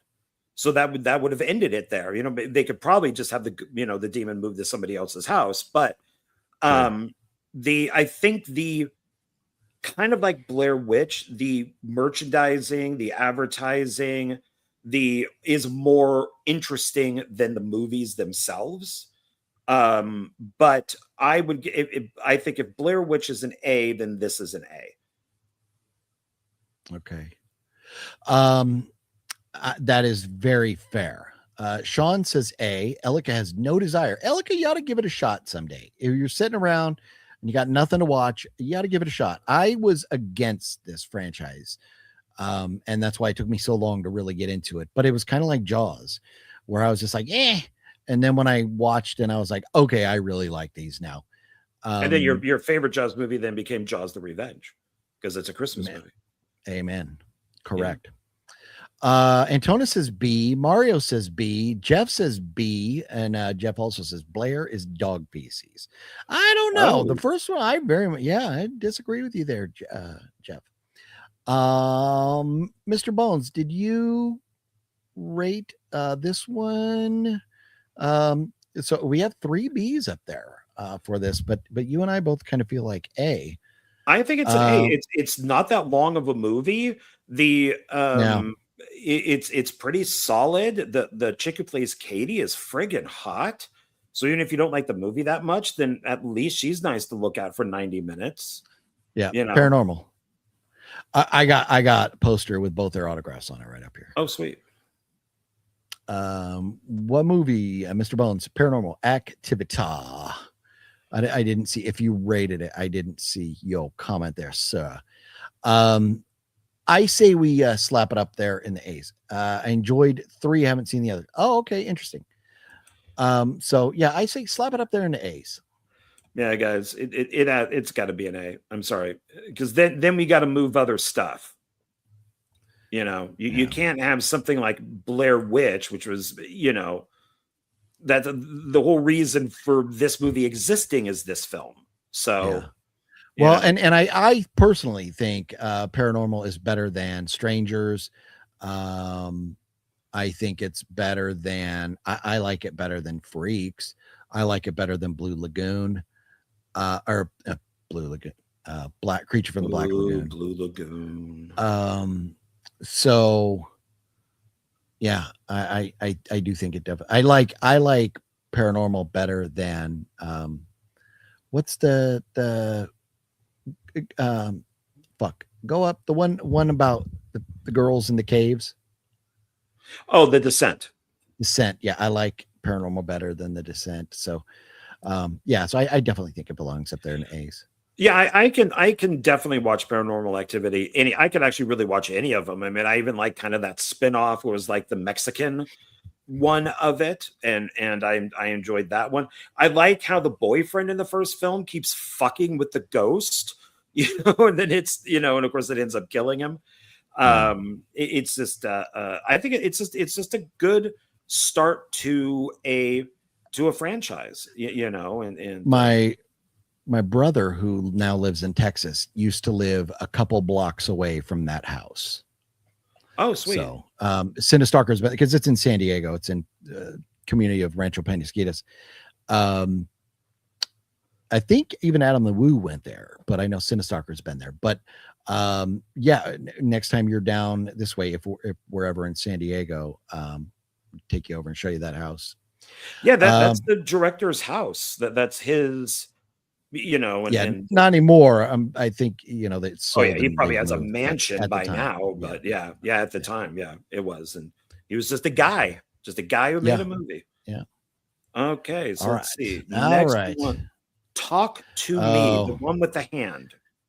This wasn't absolutely terrible, but it didn't do much for me. It had potential, but it was too much like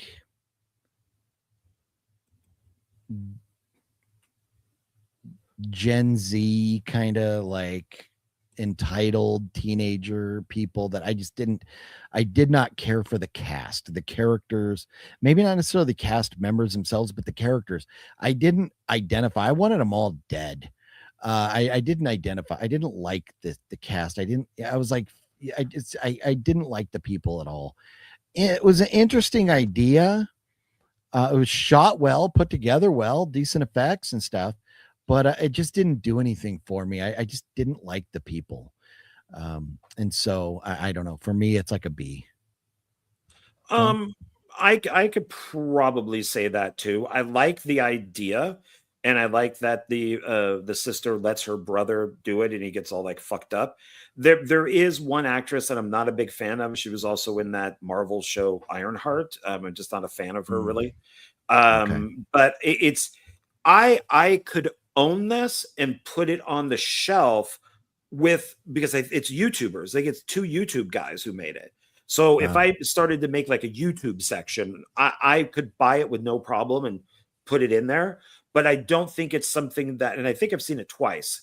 It's another, God, what was the film that I watched like 3 times, if you remember, and I kept forgetting that I watched it. This is another Ready one. or Not. Yeah. Was it Ready or Not? Okay. Yeah, which we just talked about. So this was another one where it's like, have I seen this? I think I've seen it. Have I seen it? And then I started watching it going, oh, I did see it. So it didn't last with me at all. So I could do. It's kind of forgettable. Yeah. It's okay, but I could see B. Mr. Bones says B or C. Jeff says B. Mario says C. Sean says B. I think so. Let's slap it in the B's. Yeah. There you go. B. Boom. That hand is reaching out for the horse there. Yes. All right. Oh, okay. Terrifier 2.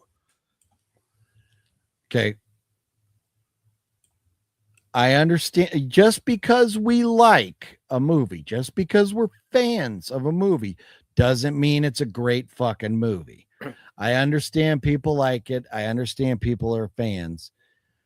Is it better than the first one? 100% Is it better than the third one? 100% But it's the Art the Clown is a great character, but the Damien Leone is a shit director, and it's not a great story. There's nothing really compelling about it. It's just a guy going around ripping people up. I'm just not a fan. I am just not a fan. I would objectively say it's a C, even though my feeling for it, I would say it's a fucking D compared to other stuff up there. Terrifier is not nearly as good as anything in that B category, in my opinion. But John's out of here. He's pissed.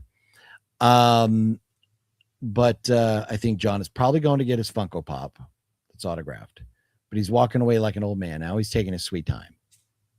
Johnny. Yeah. Oh, yeah. Okay. So you went to get that one, not the autographed one. Yeah. I figured since you went to go get yours, then sure. Well, where's the autograph? Well, you're going to go get that. You no, because this is part 2. Okay. So that's why this is It's a cool Funko, and if you didn't buy it, I would have bought it too. Even it's funny, like I have Funkos of movies that I don't like, but yeah, I'm not a fan. I never need to see it again. I've given my thoughts. I personally, it's a D, but oh my god, a C. You want to go C, you want to go B. No fucking chance in hell this is an A or an S. Okay, so I'm going to do this in the same way that I did like Rob Zombie. In the world of Terrifier, this is an S. Outside of that, it could be an A. I think it is the best one in the series. Like I was telling the lead actress, I liked all the stuff that people didn't like. The length and the weird stuff with like her with the wings and being reborn. I love all that stuff. I thought this was perfect. There was absolutely nothing wrong with this. If this was my own list, it would probably go under an S, but I understand that people do have mixed feelings with Terrifier. I'm really trying not to include recent Art the Clown political comments because he's bringing me down with his stupid comments. But I love Terrifier 2. I think it's better than 3. I think it's better than 2 and then 1. So, but I can go A, but I can understand why people wouldn't say S. So, part of my hate for it is not just the Art the Clown, but it's the scene with the cars when they're driving along in the car and the two girls are screaming at each other forever and ever and ever and ever and ever. So fucking annoying. And then she's underwater for so fucking long, but she survives. She's being reborn. Yeah, it's like a Jesus scene. It's her being reborn. Yeah, but then why isn't she like magical power in like the third one? Why is she just like, I don't know. I don't think they don't follow their own rules. Well, no, because the stories don't make sense. And they don't Not follow at all. their own rules. There is. It's almost like he had Damien Leone like had a whole bunch of ideas, threw them up in the air, and then just kind of grabbed stuff and made a movie out of it because a lot of it doesn't make sense. Like the third one introduces Art the Clown sitting in the chair for like a year. There's like the cobwebs all on him, but we didn't have that in the first or second movie or the short films. So they're kind of just making up stuff as they go along. So it's not perfect by any means, but in this world, I definitely think that it is the best one. And it took me totally by surprise, even with its length. I think I started watching it at like 11 at night and I was wide awake through the entire thing. It was like 2.5 hours. Yeah. I just think that like production value, like there's the acting is subpar, the effects are subpar. It's B movie effects. This is for a B movie. This is really good.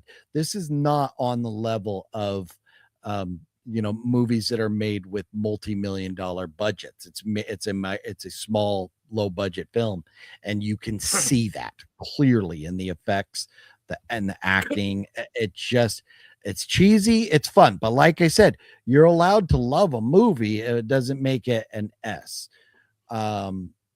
We're gonna have a hard time settling on something because this is kind of like when it came out, like Backrooms or Obsession, that it's one of those movies. Fake news, not even fucking close. Obsession and Backrooms, you look at them and they're visually gorgeous. Oh no, that's not what I'm saying. I'm saying when it came out, it's like that. It's that people were talking about it. There was news articles about it. It had the chatter and stuff. Yeah. It was just like, oh wow, this is independent. It only cost X amount of money.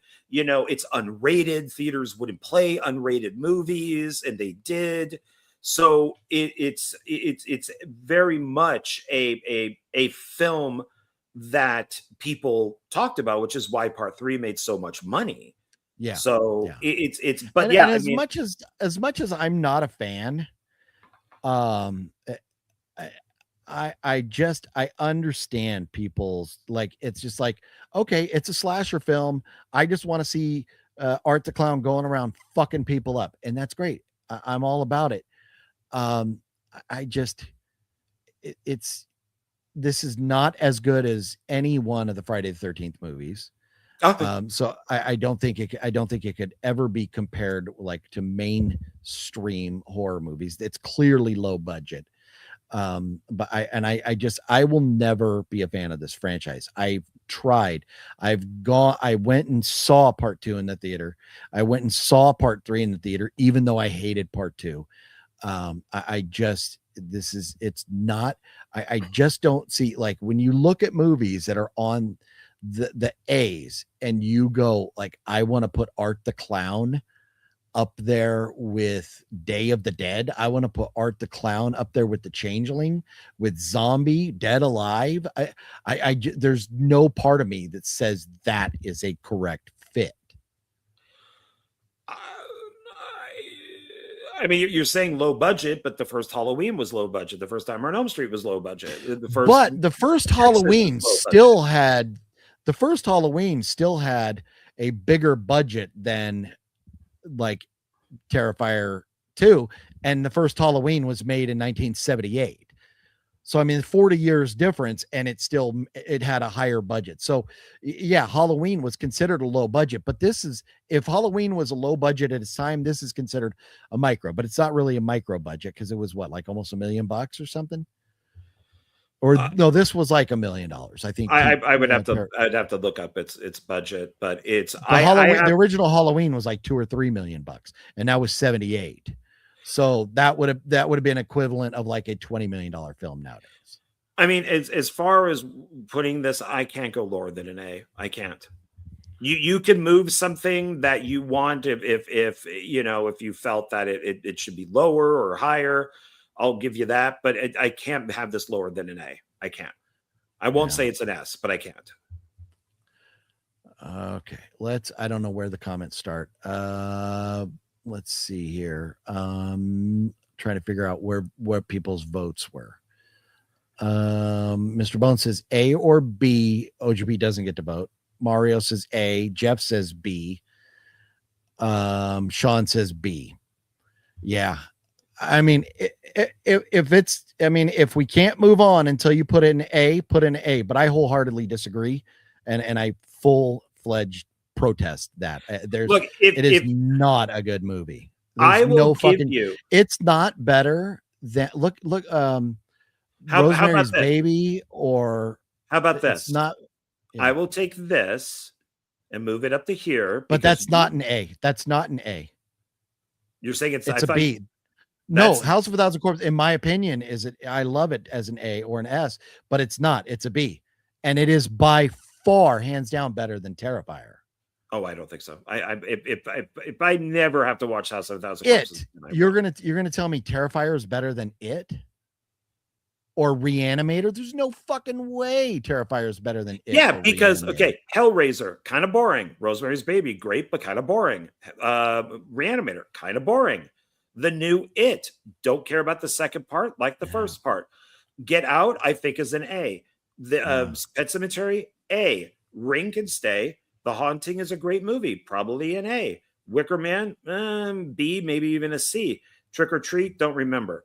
Let the Right One In, boring as fuck. I'd probably put that as a C. Trick or Treat. But then Horizon is probably an A. Yeah, so let the Right One In. We disagree on too. Yeah. So I mean, but The Howling, you're gonna say Terrifier 2 is better than The Howling? They're two different movies. If you want to talk werewolf films, it's probably more of an A. But hey, look, I'm already saying Evil Dead Rise is a B. Yeah. I mean, I mean, like I said, if you want to put it there, but I cannot stand. Okay, I can't stand by the list though. I do not agree with this list. Well, I don't agree with the list to begin with. I think a lot of these are wrong. Okay. So I mean,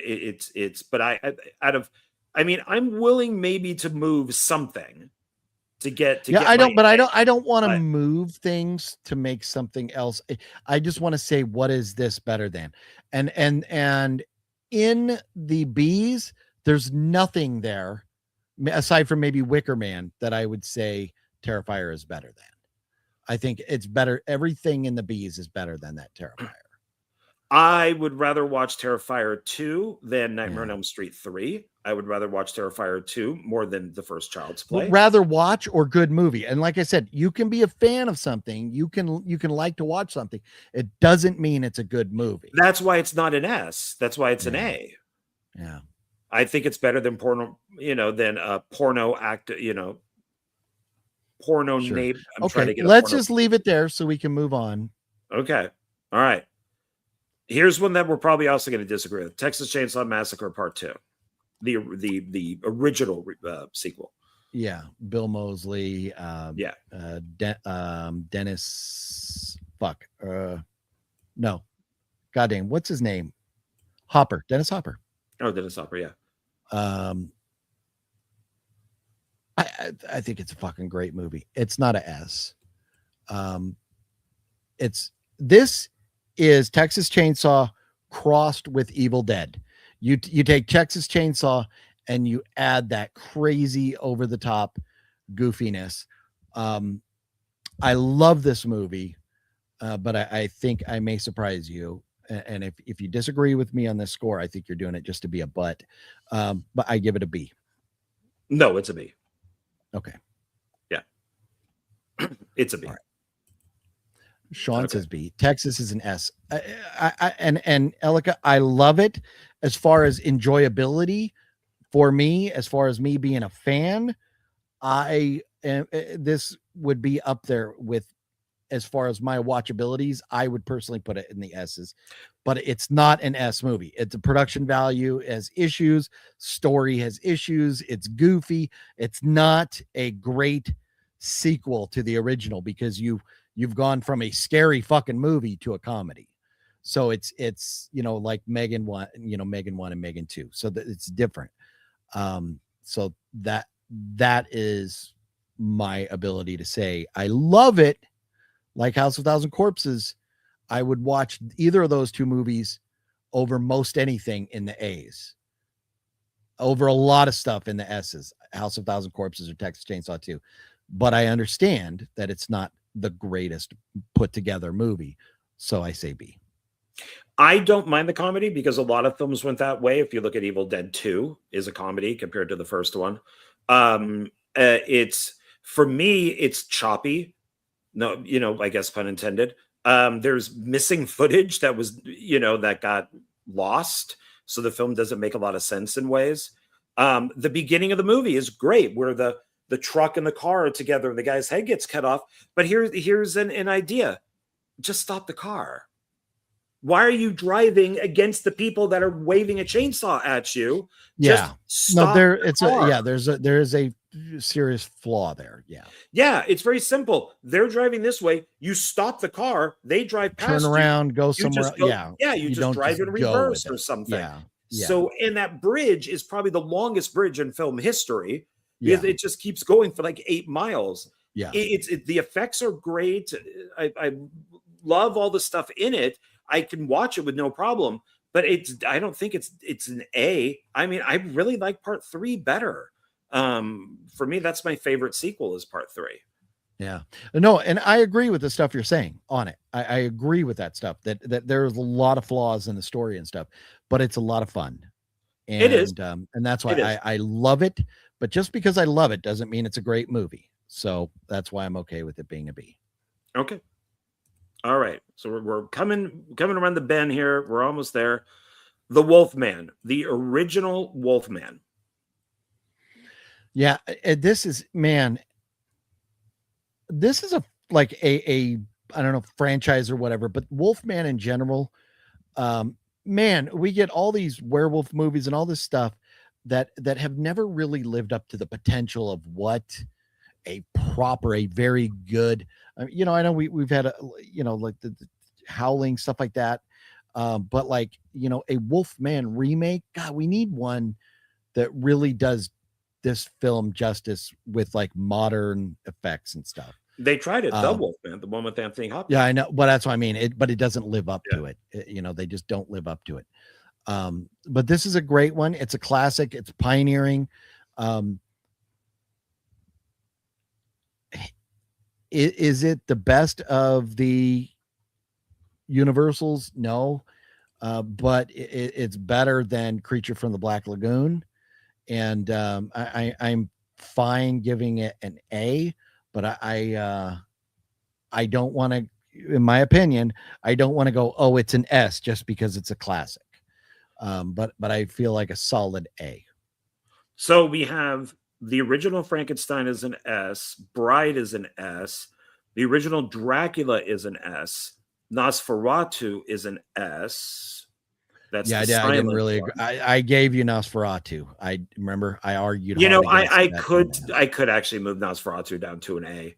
Come to think of it, but then do it. Then just do it. If you're good moving it to an A, move it. Okay. Right, that's under A. Okay. Because it's and I really do like Creature from the Black Lagoon. Where did we put that? A? I think you gave it an A. Yeah, I don't. I think it's like a There it is, C A. or something. So I could do the Wolfman as an A. Okay. That's fine because it's better than Black Lagoon. So yeah, and if you had me watch, if you said which one would you prefer, I would probably prefer to watch Creature from the Black Lagoon, to be honest. Yeah, I'll never watch that again. I thought it's just terrible. I'm yeah, not a fan at all. the outfit is awesome. The chick in it is gorgeous. I mean, I mean, this you just get like an old gypsy. So A. Okay. It's good though. Yeah, no, Wolfman is good. Yeah. The remake of The Blob from the director of Nightmare on Elm Street Part 3. So I just rewatched this 2 days ago as well. And this is a fucking fun movie. And I don't know if Gail sent it to me or if I bought this or whatever, but I have it on Blu-ray with the slipcover. And I'm very glad that I do. It's a rewatchable movie. The only like knock I think on it, which is kind of funny, is what's his name who's supposed to be the badass. What's that actor's name? Famous actor in it. The dude who rides the motorcycle and stuff. Oh, Kevin Dillon. Kevin Dillon. He's like supposed to be this badass, but he's got a baby face. Like, it's not a great casting choice, I don't think. No, it's a very weird casting choice because he's not a good-looking guy, and he's in Entourage, and he's the step brother of the main actor who is a good-looking guy, and it is pointed out in the show that he's not a good-looking guy. That's and funny. Some people will even be like, well, how could you two be related? You don't look anything alike. And they're like, oh, because it's like same mom, but different dads or something like that. Okay. And I've never found him to be a good looking guy. And it is a weird choice that he would be this, this kind of James Dean tough guy with the motorcycle. Right? Yeah. Except maybe he was popular at the time. Maybe he did something that was big. I mean, the Dillons, I mean, they, and I don't know when they kind of started to gain their fame, but I think it was his brother, right? That really probably is the reason he got a break in Hollywood at all. Yeah, Matt Dillon is a good-looking guy, and that's so he got all that 70s type of stuff where he played like the greaser or the smoker, the the tough guy with like the muscle car. That I could believe, but but I really love The Blob. I thought it's a great movie. It's the underground stuff kind of reminding me like in the sewers, like of Chud a little bit, things like that. There's just a lot going on. You got the government being assholes, and you really find out what this blob is from the satellite and stuff. And the funny scene where they're in the drugstore, and the dude's buying condoms, blames it on the other guy. Then he shows up at the house and the pharmacist is the girl's dad. And it's young Shawnee Smith. And fuck, that was prime Shawnee, because Shawnee looked great in Saw. I think she might have, maybe because Saw, she was like fully mature, but I still think she was cuter in this than Saw. But now she's not ugly by any means now, but she has shown her age now like in Saw X and stuff. It's just weird. She's clearly old looking when she was supposed to be the same age as like the first Saw. But I love the cast, and I forget the dude's name, but the guy that played the pharmacist, famous actor, seen him all around. Oh yeah. So to me, it's not perfect, but it's very fun, and I think it's very well put together, and it is 80s nostalgia vibe to a T. I think it's a solid A. Oh, I agree. A is fine with me. My favorite part of this is one, I do love that it's a government thing, that it isn't from outer space.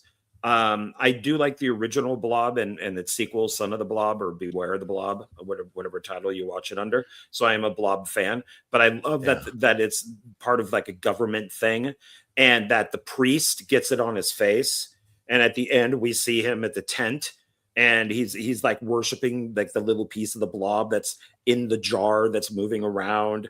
There's this kind of like cult of the Blob. So in some cases, a movie makes it for me because of the ending. And that to me was great.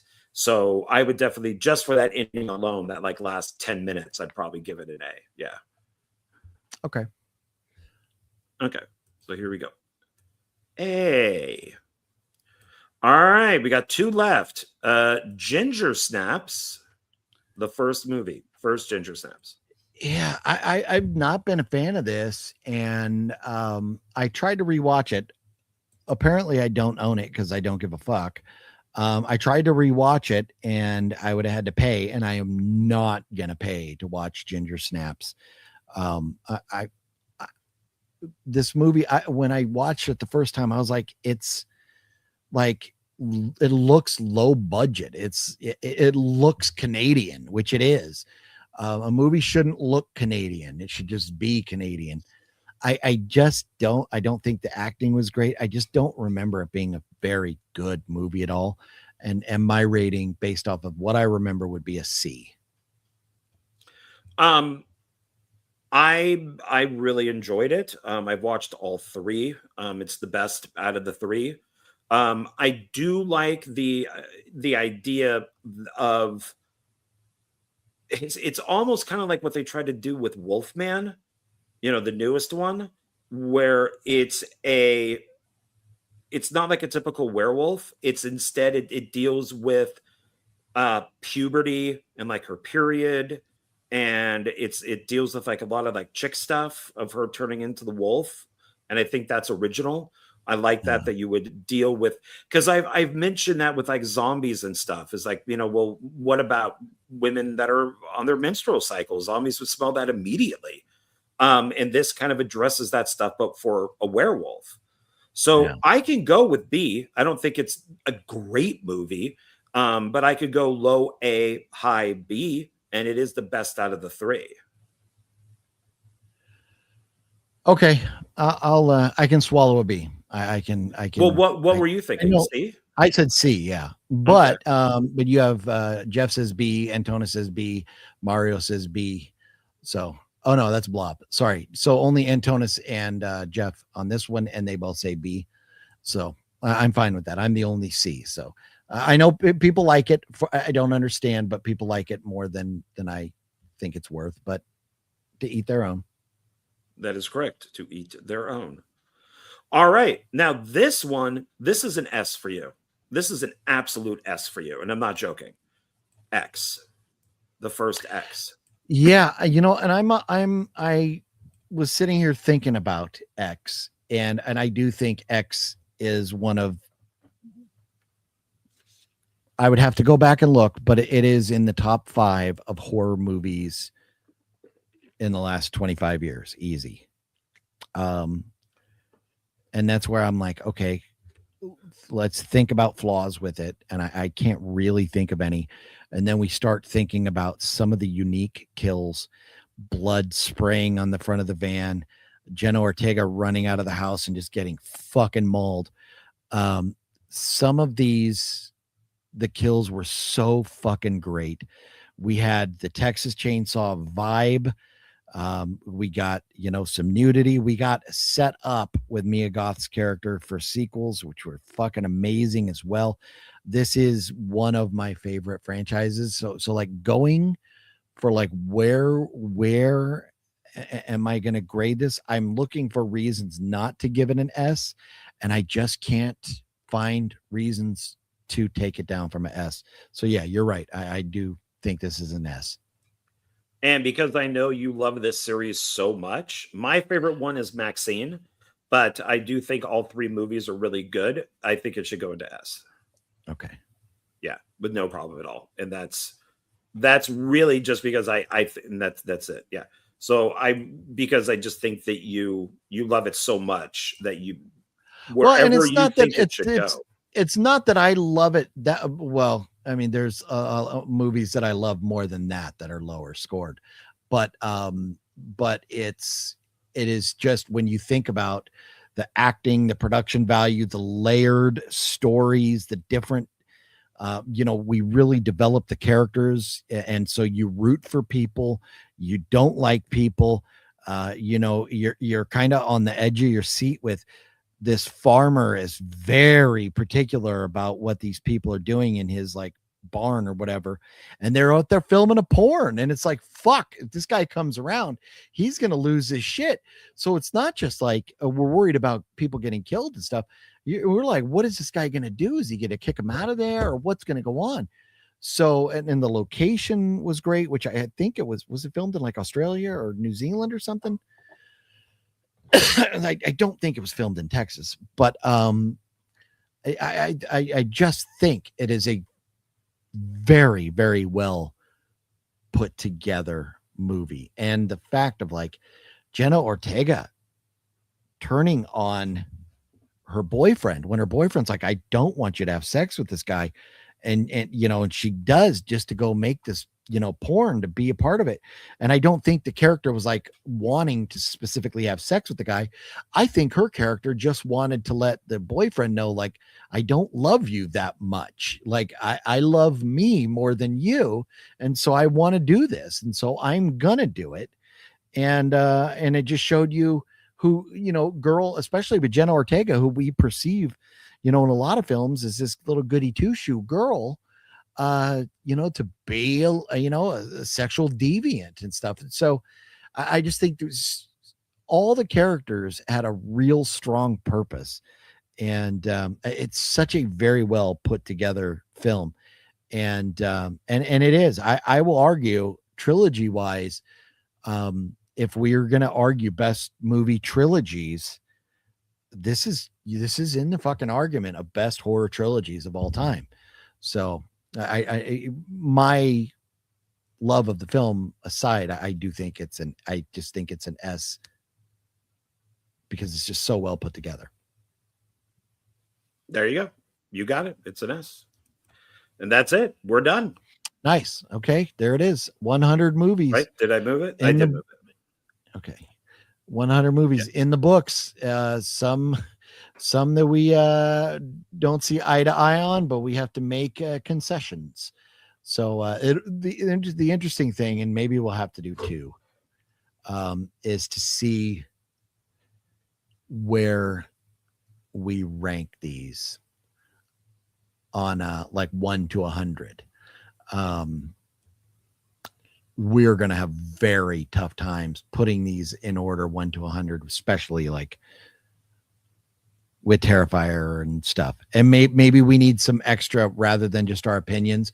Maybe we need to do some homework and go off of scores and rank based on IMDb ratings, Rotten Tomatoes ratings, things like that, to help us place these correctly, because it is going to be a hard sell on some of these. So it'll be interesting. We'll see how it goes, though. But we made it through, and we don't hate each other's guts, so that's a good thing.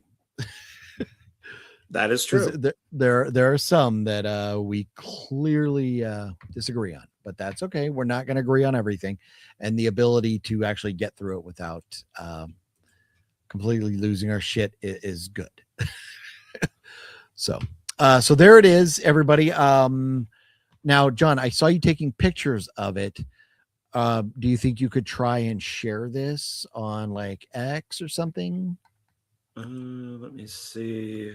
I think before one of the tier lists you were able to share on X. It says Oh, yeah, here. share on Twitter. So that way, if anybody else wants to go back and see it, didn't that say share on? Yeah, but I haven't saved it yet, and that's the. Oh, you will save it first, and yeah. I'm not saying you need to do it right now, but just in general, we'll try and share it on. We'll try and share it on X and maybe other platforms, so everybody could go look. Top best 100, and this still messes me up. Let me see. Okay, so I think I just hit save.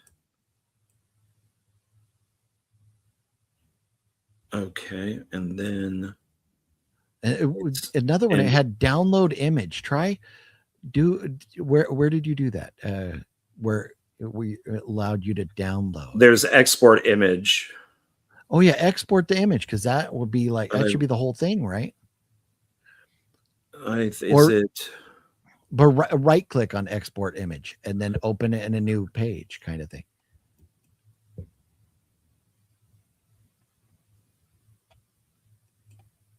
Does it not? I wonder if it will just let me save it like this. Let's see. Okay. Well, however it works. Looks like you're about to get a virus. No, I know, that's what you got to be careful. But John's been using this site for a while. This site is no more dangerous than the Wheel of Doom. So it's okay. We'll be fine. So there it is. Okay, Evil Dead Burn. Are you going to go see it in theaters, John? Yes. Are you going to go see it opening night? Most likely. Okay. Yeah, I'll probably do the same, either Thursday or Friday. No, it's not giving me what I want. So let's get rid of this. Well, what about just share on Twitter? It should like just create like it should be already logged into Twitter. Yeah. Well, that's what I did last time. So it's right here. Yeah. So post. So anyways, Evil Dead Burn, that's what's coming out this week. We're going to check it out. We'll talk about it next week. Again, next week, I am going to be in Vegas. The intent is to be downtown partying on Fremont Street. I am not going to do Sunday Night Mayhem from Fremont Street and have all the copyright stuffs. So we'll figure that out. But I may end Sunday Night Mayhem and then go live again from Fremont Street, a video where we can throw away if it gets copyright issued. But next Sunday, 7:00, join us. Same bat time, same bat channel. John, so what else do you have up on your channel right now? Anything new coming up or anything? Well, I got the zombie film is up there that I did. A review for it, or no, the Flesh Attack that I made, the short zombie film. Oh, okay, so you've released on your channel a zombie film that you directed. Yeah, it was originally for that Zombie Rage anthology, and I've really never been happy with it being on there because nobody told me it was meant to be a comedy. So, and it's divided into two pieces. So Joe and I put in an extra shot, combined it together because Joe was one of the editors and cameraman on it, Joe Lujan. And so it's just been sitting on my hard drive, and it's like, it's one of the only things I haven't released. So it's up there, and nice. It looks great. This thing was like fucking 30 gigs. It's huge. And there's that, so people could check that out because I would like to do a sequel to it. And then I do have up the Uwe Boll One Filmmaker. That's already up to something like 188 views. For me, that's really good. And then since I have the next couple days off, I'll probably film a couple videos and put them out. I have purchases right here that I could do. I have some hate Funko Pops right here. And I do have another One Filmmaker coming up. So it's already shot. It's already done. So Jason Horton, who's a director. Or Jay Horton, just like J. Horton, he's known. That's going to be coming up too. I just like to space the one filmmakers out. Sure. So, Yeah. yeah. Yeah. I just looked on your channel. Yeah. I do remember Flesh Attack. I think you showed that to me at some point in the past with Andriana. Yeah. So, yeah. I'd like to do more with it. Nice. I'd like to put some more blood in it. So I thought of maybe even talking to Joe, like, could we do some CGI blood and, make it a little more gory. But I do have an idea for a sequel. So nice. I'd like to do that. Yeah. Very nice. Cool. So everybody can check that out. Let's see. Jeff watched it and enjoyed it. There you go. Thank you, Jeff. I appreciate that. That was one night. We shot that all in like 12 hours, that entire thing. Nice. Something we have not done tonight is check in with vamp time. Tommy. You're doing well, Tommy Jane. Good to see you. And I think at some point somebody did mention Pumpy, so I've got to say hello to Pumpy too. I gotta pee. I'm fucking hungry. I haven't eaten since like 3:00 this afternoon. Me too. It's time to go have dinner. Thank y'all for hanging out with us. I went full country right there. Thank y'all. Thank y'all. Next time. See you Sunday, if not before, right? I think that's all I got to say about that, right? That's right. Okay.